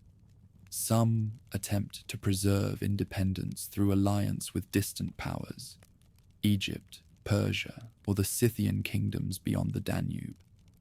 Others seek the best terms available from the Macedonian victor, trading autonomy for security in a world that has grown too dangerous for small powers to navigate alone. As the 4th century draws toward its close, and Philip's armies consolidate their control over territories that once acknowledged northern supremacy, The great experiment in Thracian unity appears to have reached its end. The confederation that had challenged the mightiest powers of the ancient world dissolves into component parts, each seeking its own salvation in a future that promises little comfort for those who remember the glory days of independence. But the legacy of the Odrysian achievement endures in ways that transcend mere political success or failure. The institutions created during the Great Reigns, the military innovations developed in response to southern challenges, the cultural synthesis that blended northern tradition with Mediterranean sophistication. All these continue to influence the development of peoples and states throughout the region. Most importantly, the memory of what was accomplished lingers in the hearts of those who witnessed the Confederation's rise and fall. Around their fires in the long winter nights, veterans tell their children of the days when northern kings commanded armies that could shake the earth with their passage, when Thracian gold purchased respect from the mightiest emperors, when the name of their people commanded fear and admiration from the rising of the sun to its setting. Steel rings against steel in the courtyard of Pella as young Alexander practices his sword work, his blade dancing through patterns that would challenge men twice his age. Beyond the palace walls, smoke rises from the forges where Macedonian smiths work alongside captured Thracian craftsmen, their combined skills producing weapons that blend southern discipline with northern innovation. The prince pauses in his exercise, sweat glistening on his bare chest, as messengers arrive with news that will reshape the world. His father has crossed the Strymon River into Thrace. Philip's legions advance through mountain passes where eagles soar between snow-capped peaks, their bronze armor glinting like scales on some great serpent. The phalanx moves with mechanical precision, each man's 18-foot sarissa held at the precise angle that creates an impenetrable hedge of steel. Behind them march the cavalry and light troops, their equipment testament to lessons learned from years of border warfare against the fierce tribes of the north. From concealed positions among the rocky crags, Thracian scouts observe the invaders with eyes that have learned to read the landscape like a hunter reads tracks. Beacon fires kindle on distant peaks as the warning spreads. The southern tide that has swallowed so many smaller peoples now turns its hungry attention toward the mountain strongholds that have never known foreign rule. King Cotys the Younger, grandson of the great Cotys, who had restored Odrysian power, receives the news in his hall at Scythopolis. The young ruler's face betrays no emotion as he listens to reports of enemy strength, but his white-knuckled grip on his silver wine cup reveals the strain beneath his composed exterior. Around him, his war council debates responses, ranging from immediate submission to desperate resistance, their voices rising and falling like the tide against an unyielding shore. "We cannot meet them in open battle," declares Berisades, scarred veteran of a dozen campaigns, his words carrying the authority of hard-won experience. "Their phalanx will crush our cavalry like a hammer striking eggs. But in the mountains, where their formations cannot deploy, where every valley holds an ambush and every pass becomes a killing ground, there we might bleed them until they tire of conquest." The decision to resist transforms the Thracian heartland into a vast fortress.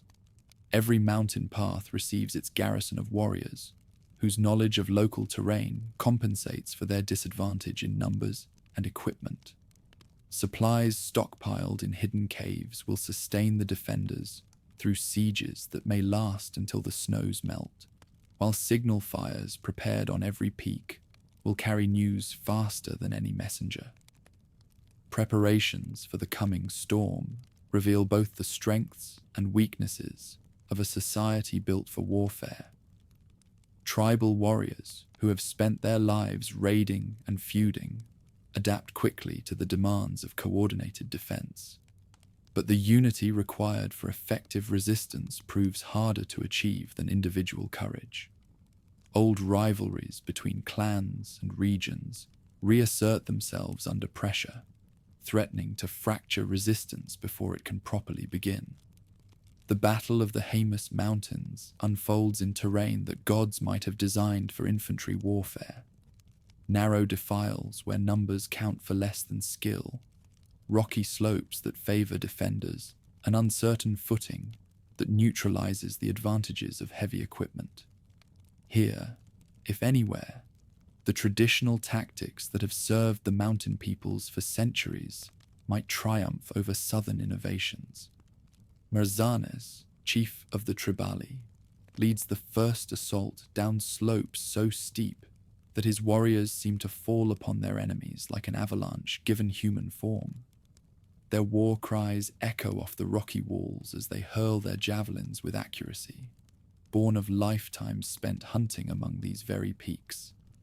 The phalanx, caught in formation, unsuited to the terrain, wavers as bronze points find gaps between shields, and wounded men cry out in languages their attackers do not understand. But Philip himself rides with the vanguard, his presence inspiring his men to efforts that exceed mere professional competence. The young commander, who has studied every tactical manual preserved in the libraries of the South, adapts his formations to the challenges of mountain warfare with a flexibility that surprises enemies who expected rigid adherence to conventional methods. Gradually, inexorably, Southern discipline prevails over individual heroism. The phalanx, broken into smaller units that can maneuver independently, begins to climb the slopes with methodical determination. Each step costs blood, each position requires fierce fighting to secure. But the momentum of organized assault overcomes the desperate courage of men fighting for their homes and freedom. Sothis, the last great war leader of the independent Odrysians, makes his final stand on a rocky outcrop that commands the approaches to Sothopolis. Around him gather the survivors of a dozen defeated battles, men whose scars tell the story of a lost cause defended with honor intact. Their shields, once bright with clan colors and family emblems, now bear the dents and scratches of campaign after campaign fought against overwhelming odds. The prince's death comes not in the dramatic single combat that poets love to celebrate, but in the confused melee of a position overrun by superior numbers. His body, found among the heaped corpses of his guard, bears 17 wounds, each one testimony to courage that never faltered even when hope died. The mountain eagles that soar above the battlefield seem to keen for fallen heroes, whose spirits now join the eternal hunt in the shadowy realm beyond death. Surrender, when it comes, unfolds with ceremonies designed to preserve the dignity of both victor and vanquished. In the great square of Sothopolis, tribal chiefs kneel before Philip, while retaining the weapons that mark their continued status as warriors rather than slaves. The submission they offer acknowledges military reality while preserving cultural identity. They will serve the southern ruler, but they will serve as Thracians. The oath-taking that formalizes these new relationships demonstrates Philip's understanding that conquest without consent creates rebellion rather than loyalty. Each chieftain swears fealty according to his own tribal customs, their words binding them to specific obligations, while preserving the autonomy necessary to maintain their authority over traditional followers. Garrisons established at strategic points throughout the conquered territories reflect a policy of control through cooperation rather than oppression. The fortresses that rise at river crossings and mountain passes house mixed forces. Macedonian professionals working alongside tribal auxiliaries, their combined strength sufficient to deter rebellion, while avoiding the resentment that purely foreign occupation would generate. New cities founded along strategic routes become showcases for the benefits that southern rule can provide to cooperative subjects. Philippopolis, built where ancient trade routes converge, features amenities that transform wilderness into civilization. Paved streets that drain properly in all weather, public baths supplied with hot water from underground springs, and market squares designed to facilitate the commerce that brings prosperity to all who participate. Integration of tribal forces into the Macedonian military system proceeds with careful attention to cultural sensitivities that might otherwise spark resistance. Thracian cavalry retains its traditional equipment and tactics while learning to coordinate with infantry formations that fight according to southern methods. The result creates tactical flexibility that proves invaluable in the campaigns to come. Alexander, now grown to young manhood and eager to prove himself worthy of his father's legacy, receives command of the final operations against the mountain tribes who continue to resist from their high strongholds. The prince's first independent campaign tests not only his military skills, but his ability to balance conquest with conciliation in dealing with peoples whose courage has earned even their enemies' respect. The siege of Perpericon, that ancient sacred site where priests have maintained their mysteries since the world was young, becomes the crucible where the young prince's character reveals itself. Rather than simply starving the defenders into submission, he offers terms that acknowledge their spiritual authority while requiring political obedience.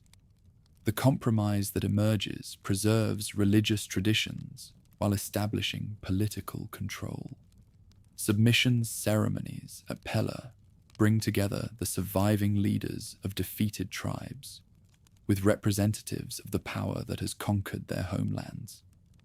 The Great Hall, with its painted walls and marble columns, provides a setting that demonstrates both the wealth of the victors and their respect for the courage of the vanquished. Here, former enemies become allies, bound by oaths that will be tested in battles far from their native mountains. Children of defeated chiefs become hostages, whose education in southern ways ensures the loyalty of the next generation, while preserving the knowledge needed to govern their traditional territories. In the palace school, young warriors learn to read tactical manuals written in languages their grandfathers never heard, while retaining the riding skills and weapon mastery that mark them as inheritors of ancient traditions. The great expedition that Alexander launches against Persia draws its strength from the fusion of southern organization with northern courage. In the ranks that gather on the plains of Macedonia, tribal contingents march alongside the professional soldiers of the phalanx, their distinctive armor and weapons marking them as representatives of peoples who have chosen alliance over annihilation. Thracian cavalry forms a crucial component of the force that will carry Macedonian eagles from the Aegean to the Indus. These horsemen, mounted on steeds whose bloodlines trace back to the sacred herds of the steppes, armed with weapons forged in mountain smithies, where craftsmen guard secrets older than written memory, represent the synthesis of two military traditions in service of a single overwhelming ambition. At the Battle of Granicus, where Alexander first tests his strength against Persian arms, tribal horsemen prove their worth by charging across a river in flood, while enemy arrows darken the sky above them, their war cries, echoing the ancient songs of their people, mingle with the clash of bronze on bronze, as they crash into Persian ranks with force that seems to shake the very foundations of the earth. The Siege of Tyre demonstrates how tribal engineering skills complement southern siegecraft in reducing fortifications that have resisted assault for generations. Warriors whose ancestors carved defensive tunnels through living rock apply their knowledge to the task of undermining walls that protect one of the wealthiest cities in the ancient world. Their expertise with pick and shovel proves as valuable as their prowess with sword and spear. In the mountains of Afghanistan, where Alexander's forces struggle against tribes as fierce as any in the northern homeland, Thracian veterans find themselves fighting enemies whose tactics mirror their own. The swift raids, the ambushes launched from concealed positions, the refusal to accept defeat even when outnumbered. All these echo the methods that their own people had used against southern invaders just years before. At the Hydaspes River, where Alexander faces his greatest challenge in the person of King Porus and his war elephants, Thracian horsemen demonstrate the adaptability that has always characterized their approach to warfare. Initially terrified by the great beasts whose like they have never seen, they quickly develop tactics that turn the elephant's size into a disadvantage rather than an asset. The mutiny at the Hyphasis River, where Alexander's veterans finally refuse to march further into the unknown, sees tribal contingents standing firm in their loyalty, even as other units demand return to their homelands. Their spokesman, a grizzled chieftain whose scars tell the story of campaigns from Thrace to India, addresses the great conqueror with words that honor both duty and truth. "Lord, we came to serve your glory, and we have served it well. But the eagles that soar above our mountain homes call us back to nests that know our voices." The journey home brings these veterans wealth beyond their ancestors' dreams and stories that will be told around tribal fires for generations to come. Pack animals laden with Persian gold, Indian gems, and Bactrian silver follow the paths that lead back to valleys where simple farmers tend their flocks in ignorance of the great events that have shaken the world. The transformation of these warriors from tribal raiders to professional soldiers of a world empire reflects changes that have touched every aspect of their society. Yet resistance continues in remote valleys, where terrain favors defenders and traditional loyalties outweigh pragmatic calculations. The fortress of Suthopolis, rebuilt after its destruction and garrisoned by men whose grandfathers had served the independent rulers, becomes a symbol of cultural continuity amid political change. Here, the old customs survive beneath the surface of foreign rule, waiting for circumstances that might allow them to flourish once more. Mountain strongholds that never submitted to the initial conquest maintain their independence through a combination of natural defenses and diplomatic skill.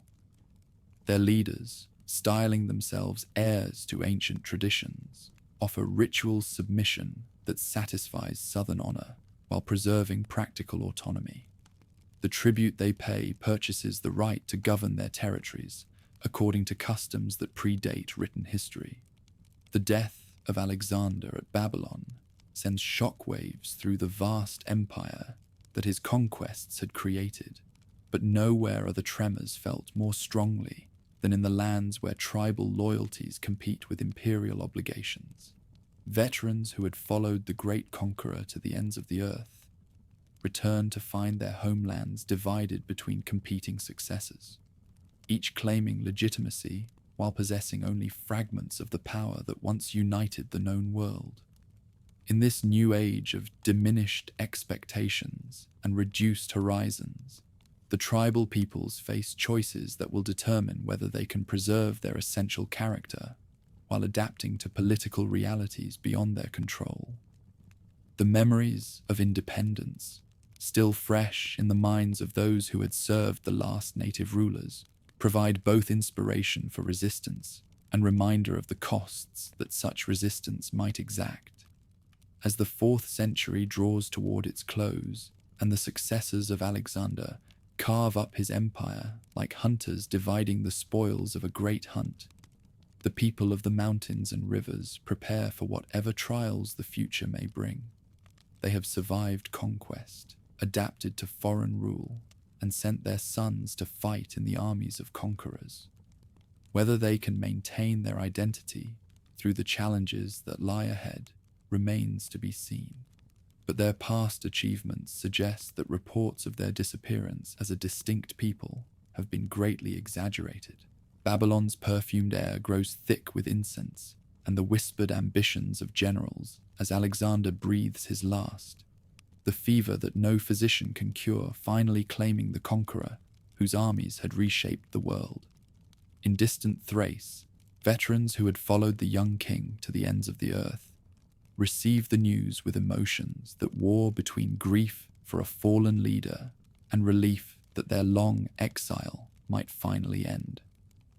The great empire that had stretched from Macedonia to India begins to fracture before the royal funeral pyre has even cooled. Lysimachus, the bodyguard who had stood closest to Alexander in life, moves swiftly to claim the Thracian lands as his personal domain. His weathered face, marked by scars from a dozen campaigns, shows no trace of doubt as he surveys territories that encompass some of the richest and most strategically vital regions of the former empire. Here, between the Danube and the Aegean, he will build a kingdom worthy of his own ambitions and his fallen master's memory. The new sovereign's first act upon claiming his throne demonstrates both pragmatism and respect for local sensibilities. Rather than ruling from a foreign capital, he establishes his court at Lysimachia, a city built on the strategic peninsula that commands the approaches to Asia. The location speaks to military necessities, but the name proclaims dynastic ambitions that extend far beyond mere provincial administration. Construction of the capital transforms the landscape as workers arrive from across the kingdom to build monuments worthy of a ruler who claims equality with the mightiest potentates of the age. Architects trained in the schools of Athens work alongside engineers who learned their craft in the mountain fortresses of the tribes, their collaboration producing structures that blend Hellenic elegance with northern practicality. The great palace rises from foundations cut directly into living rock, its walls incorporating defensive features that reflect hard-won knowledge of siege warfare. Within these fortifications, halls decorated with frescoes telling the story of Alexander's conquests provide settings for ceremonies that establish the new dynasty's legitimacy, while honoring the military traditions that made such achievements possible. Thracian nobles who had served the conqueror in his eastern campaigns find themselves elevated to positions that their grandfathers could never have imagined. Suthers the Younger, descendant of the last independent Odrysian rulers, becomes governor of the ancestral territories, his authority now derived from Macedonian appointment rather than tribal inheritance. The transformation requires delicate balancing of competing loyalties that tests even the most skilled political operators. In the fertile valleys, where the Hebrus flows toward the sea, administrative reforms introduce systems of taxation and record-keeping that maximize revenues while minimizing the resentment that arbitrary exactions might generate. Scribes trained in both languages maintain accounts that track everything, from grain harvests to military service, their careful documentation creating the bureaucratic foundation that enables large-scale governance. The military reorganization that accompanies political consolidation creates forces capable of defending the kingdom's extensive frontiers while projecting power throughout the region. Thracian cavalry, now equipped and trained according to standards established during the Persian campaigns, forms the mobile strike force that can respond rapidly to threats emerging anywhere within the realm's borders. Garrison duties at key fortifications provide steady employment for veterans whose skills might otherwise turn toward banditry or mercenary service with hostile powers. These professional soldiers, their loyalty secured through regular pay and the promise of land grants upon retirement, create a military caste whose interests align with those of the dynasty they serve. Conflicts with neighboring kingdoms test both the strength of the new institutions and the loyalty of subjects whose allegiance rests on calculations of advantage rather than bonds of kinship. When Antigonus challenges Lysimachus for control of Asia Minor, Thracian contingents march alongside Greek phalanxes in campaigns that range from the Aegean Islands to the highlands of Anatolia. The Battle of Ipsus, where the successors of Alexander meet in combat that will determine the shape of the Hellenistic world, sees tribal horsemen charging against war elephants whose trumpeting shakes the earth beneath their hooves. The exotic beasts, trained for warfare in Indian schools that teach methods unknown in Europe, initially terrify horses bred in familiar mountain pastures. But courage and adaptability overcome fear as the riders learn to target mahots rather than their massive mounts. Victory at Ipsus extends the kingdom's boundaries to their greatest extent, encompassing territories that stretch from the Danube to the Taurus Mountains. The wealth that flows from these conquests funds projects that transform the capital into a showcase of Hellenistic achievement. Libraries filled with scrolls copied from the greatest collections of the age make knowledge available to students whose ancestors relied entirely on oral tradition. The royal mint at Lysimachia begins producing coins whose artistry rivals the finest examples of southern craftsmanship. These silver pieces, bearing the king's portrait alongside symbols that honor both Greek and Thracian traditions, circulate throughout the Mediterranean world as evidence of the kingdom's growing economic influence. Their acceptance in distant markets creates trading relationships that bind former enemies together through mutual profit. But expansion brings its own vulnerabilities. The kingdom's extended frontiers require constant vigilance against enemies who probe for weaknesses, while the diverse populations within its borders demand different approaches to governance that strain administrative resources. Celtic migrations across the Danube introduce new pressures that test the limits of military response, while Scythian raids from the steppes revive ancient patterns of nomadic assault against settled populations. The Great Celtic Invasion transforms the political landscape of southeastern Europe as hundreds of thousands of warriors, accompanied by their families and possessions, seek new homes in the warmer lands of the south. These migrants, fleeing pressure from Germanic tribes expanding westward, bring with them military skills that rival those of any professional soldiers, along with a desperate hunger for land that makes them formidable opponents. At Lysimachia, the Royal Council debates responses to reports that describe the approaching Celtic tide in terms that strain credibility. Scouts report wagon trains that stretch beyond the horizon, warrior bands that darken the earth like moving forests, and chieftains who command followings larger than the populations of entire cities.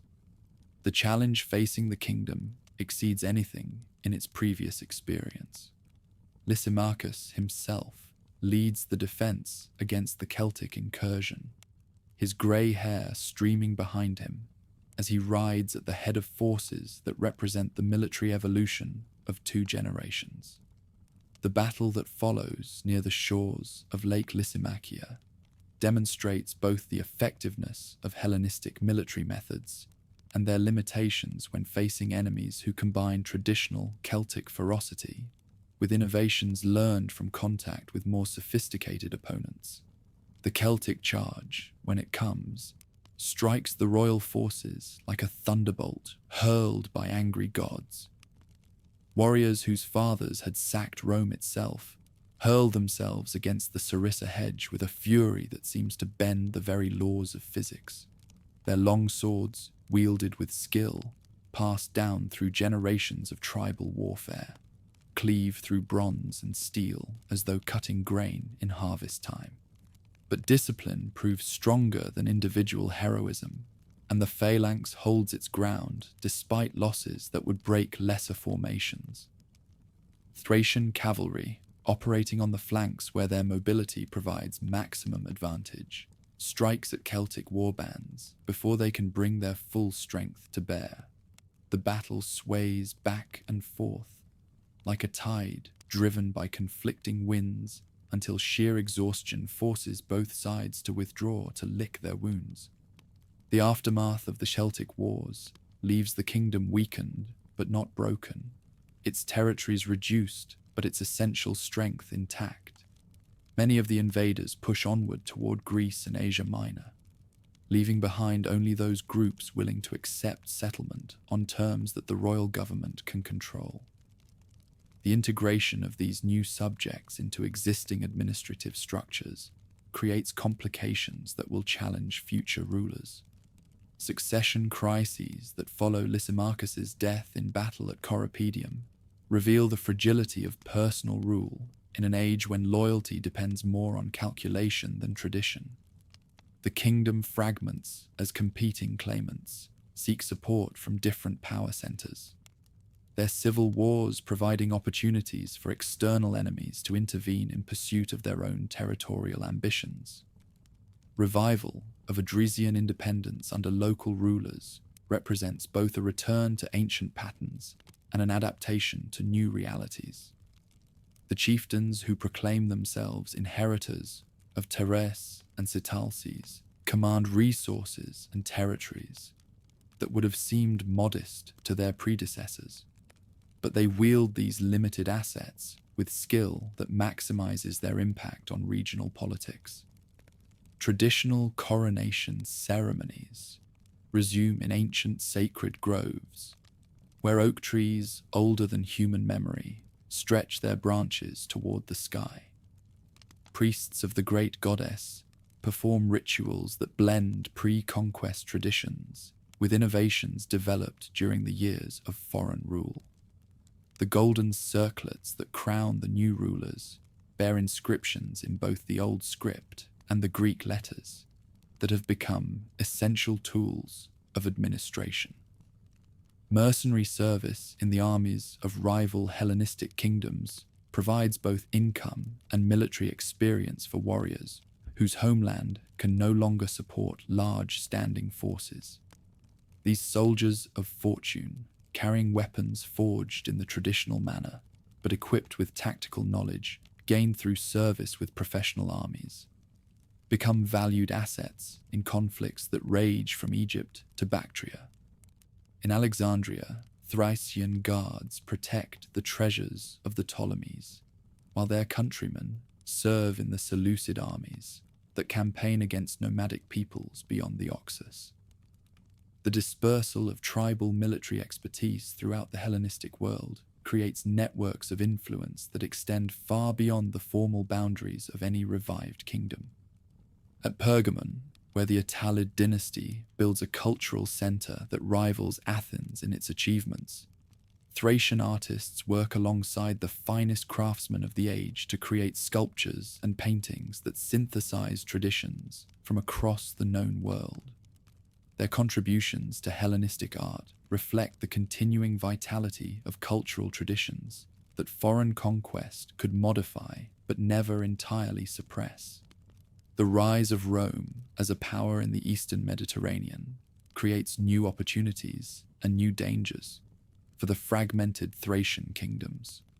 Roman military methods, based on flexibility and adaptation rather than the rigid formations favored by earlier conquerors, prove more difficult to counter using traditional tactical responses.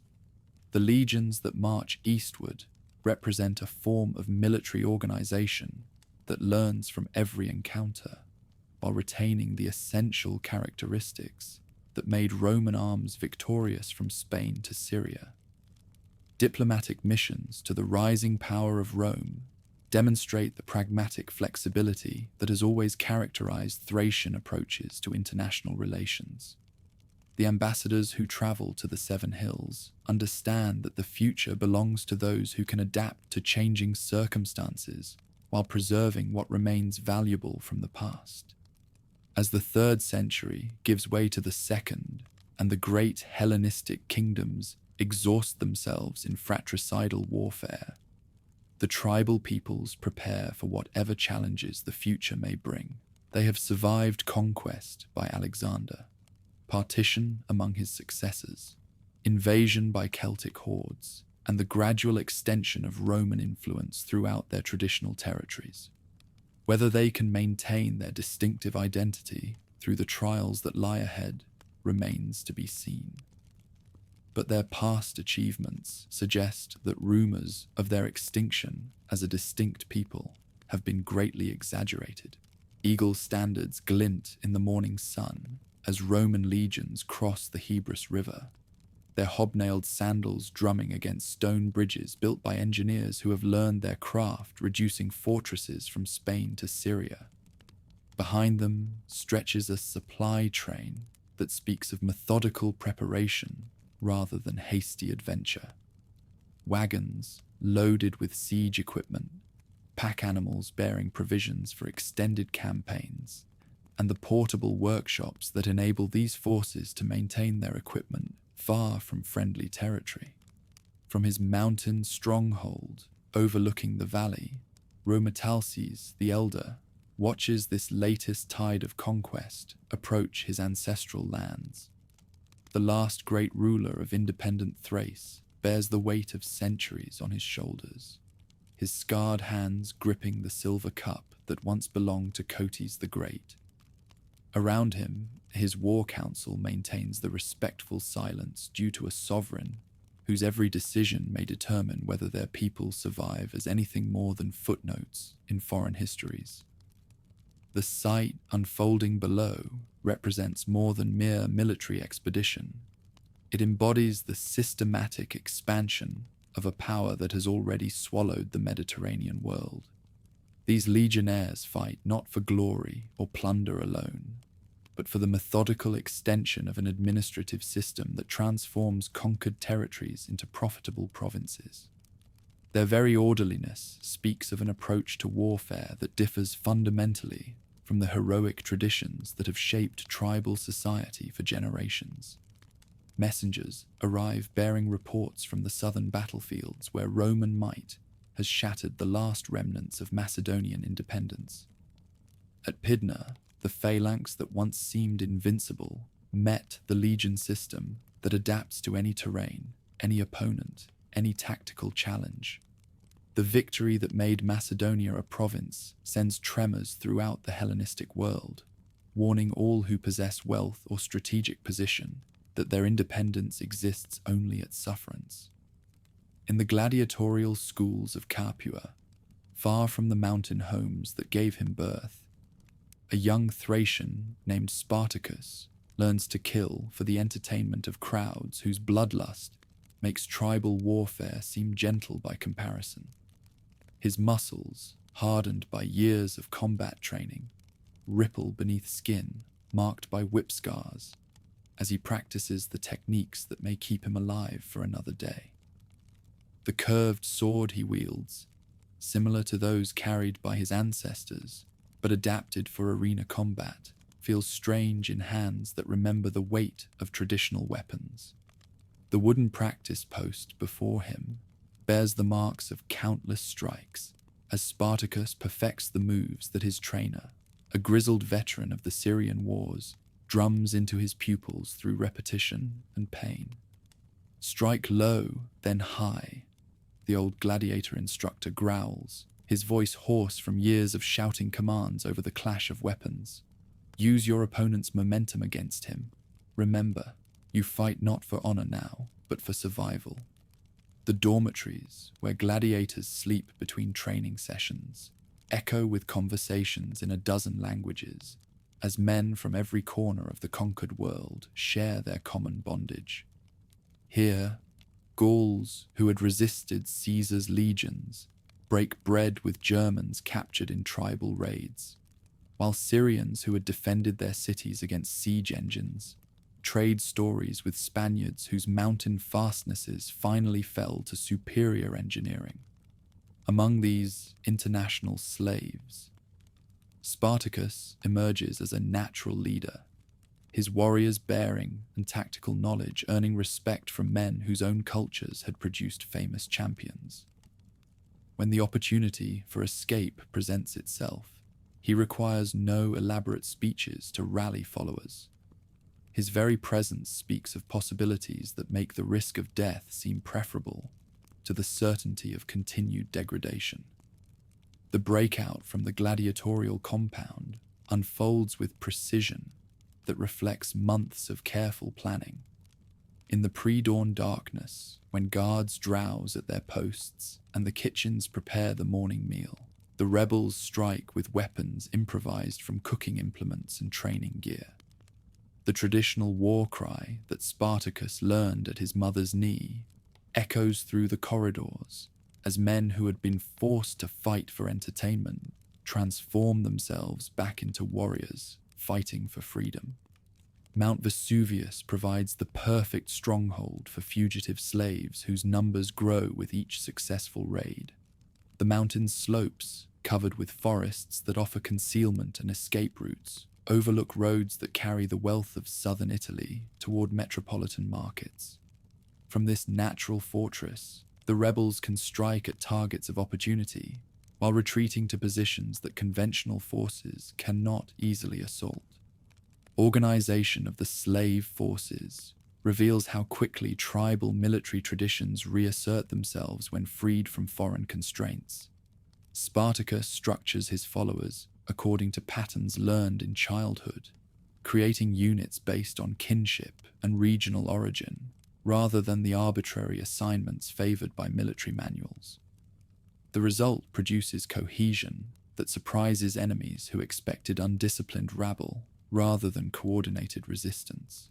The training ground that the rebels establish in a mountain meadow becomes the scene of daily drill that transforms desperate fugitives into effective soldiers. Veterans who had served in professional armies before their enslavement pass on their knowledge to recruits whose only experience of warfare comes from arena combat. Weapons captured from defeated patrols receive distribution according to tribal customs that emphasize individual prowess rather than formation fighting. Success in early encounters with forces sent to suppress the rebellion reveals both the strengths and limitations of improvised resistance. The rebels' intimate knowledge of local terrain compensates for their disadvantages in equipment and training, while their desperate courage makes them formidable opponents in any engagement, where individual fighting skills determine the outcome. The siege of camps besieged by their former slaves presents ironies that poets will celebrate for generations.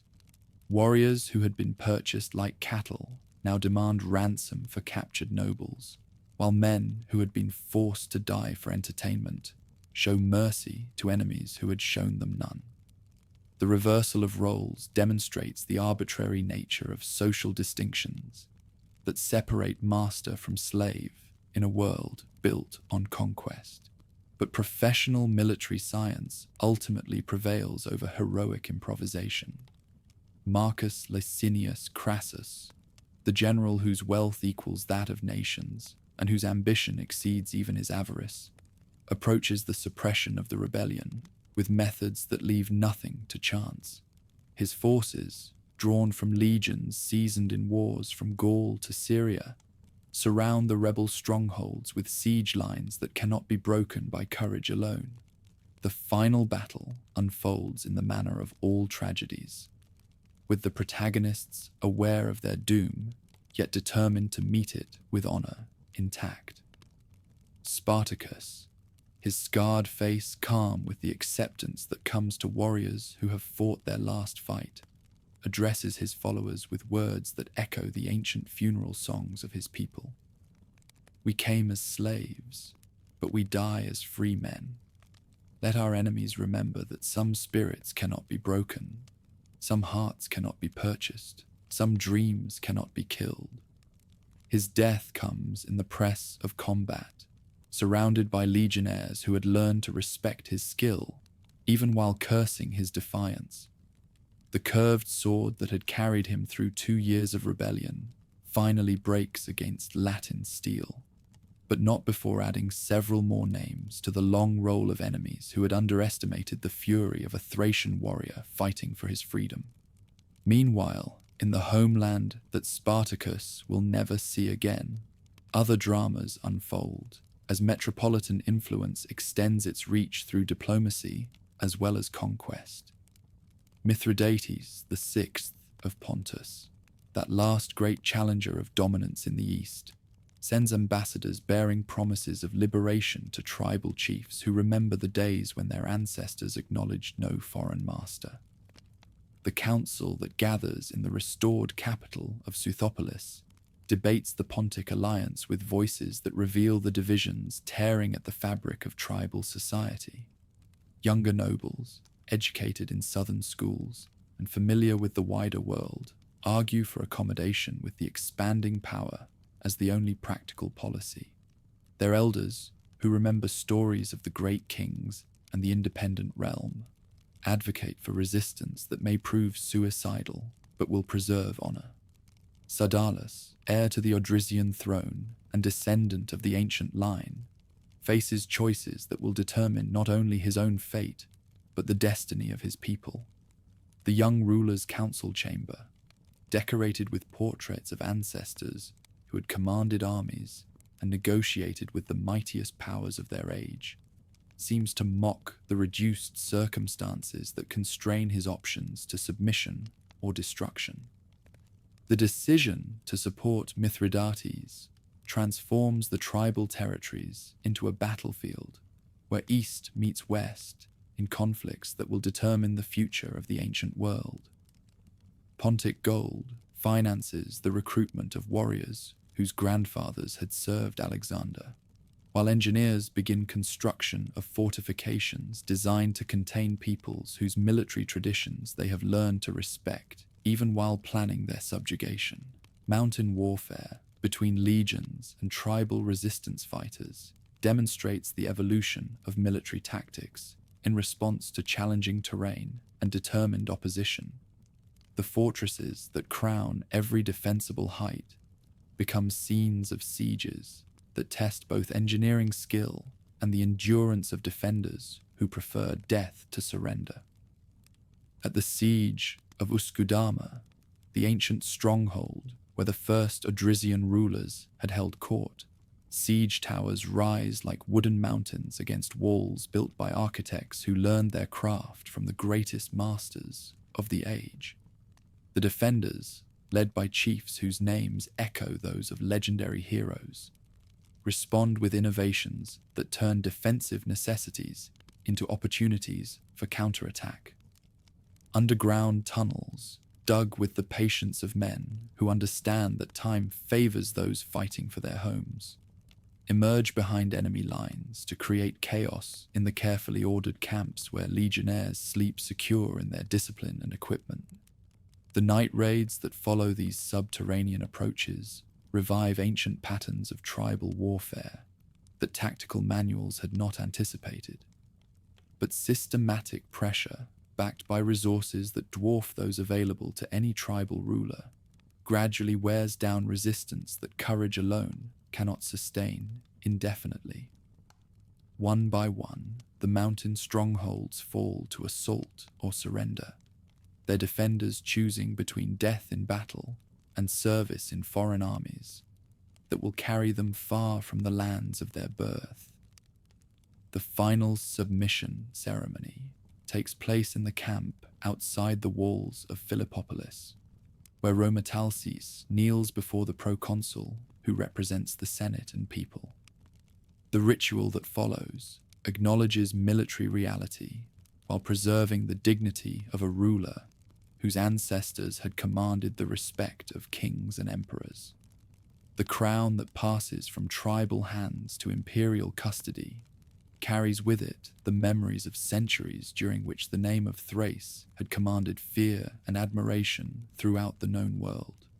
Administrative reforms that transform the conquered territories into a province proceed with careful attention to local sensibilities that might otherwise spark renewed resistance. Tribal nobles who demonstrate loyalty receive positions in the new government. their knowledge of local customs proving invaluable to administrators whose own experience lies in governing very different populations. Auxiliary cohorts that recruit from the tribal territories become repositories of military traditions that adapt to Roman methods while preserving essential characteristics. These units, identified by distinctive equipment and tactical specializations, serve in campaigns from Britain to Mesopotamia, their valor earning recognition that extends to the peoples from which they spring. Veterans of auxiliary service, returning to their homeland after 25 years of campaigns in foreign lands, bring with them citizenship and the wealth that military service provides to faithful soldiers. Their settlements, established according to colonial patterns, but inhabited by men whose hearts remain loyal to ancient traditions, create communities that bridge the gap between conqueror and conquered. The transformation of tribal society under imperial rule proceeds gradually but inexorably, as new generations grow to maturity knowing no other system of government. Schools established in the major towns teach Latin alongside the native tongues, while law provides frameworks for resolving disputes that traditional tribal customs might have left to blood feud and private vengeance. Beneath the surface of Roman administration, older patterns persist in forms that foreign observers might not recognize, but which remain meaningful to those who preserve the memories of independence. Seasonal festivals continue, though their significance may be reinterpreted to accommodate new realities. Warrior dances survive, though they now celebrate auxiliary service rather than tribal warfare. The songs endure, though they may speak of imperial victories rather than the triumphs of ancient heroes. In the end, the name and memory of the Thracians survive the loss of political independence, because they represent more than mere ethnic identity. They embody an approach to life that values individual courage over collective security, personal honor over material comfort, and spiritual freedom over physical constraint. These values, forged in the crucible of mountain warfare and tempered by centuries of cultural exchange, prove more durable than the states that once claimed to represent them. Auxiliary standards that bear tribal emblems march along roads that stretch from Hadrian's Wall to the Euphrates, carrying with them the memory of a people who chose adaptation over extinction, service over slavery, and honor over easy survival. In foreign camps and distant battlefields, the descendants of Thrace and Citalis continue the warrior traditions of their ancestors, while serving masters whose own empire may prove as mortal as all the powers that preceded it.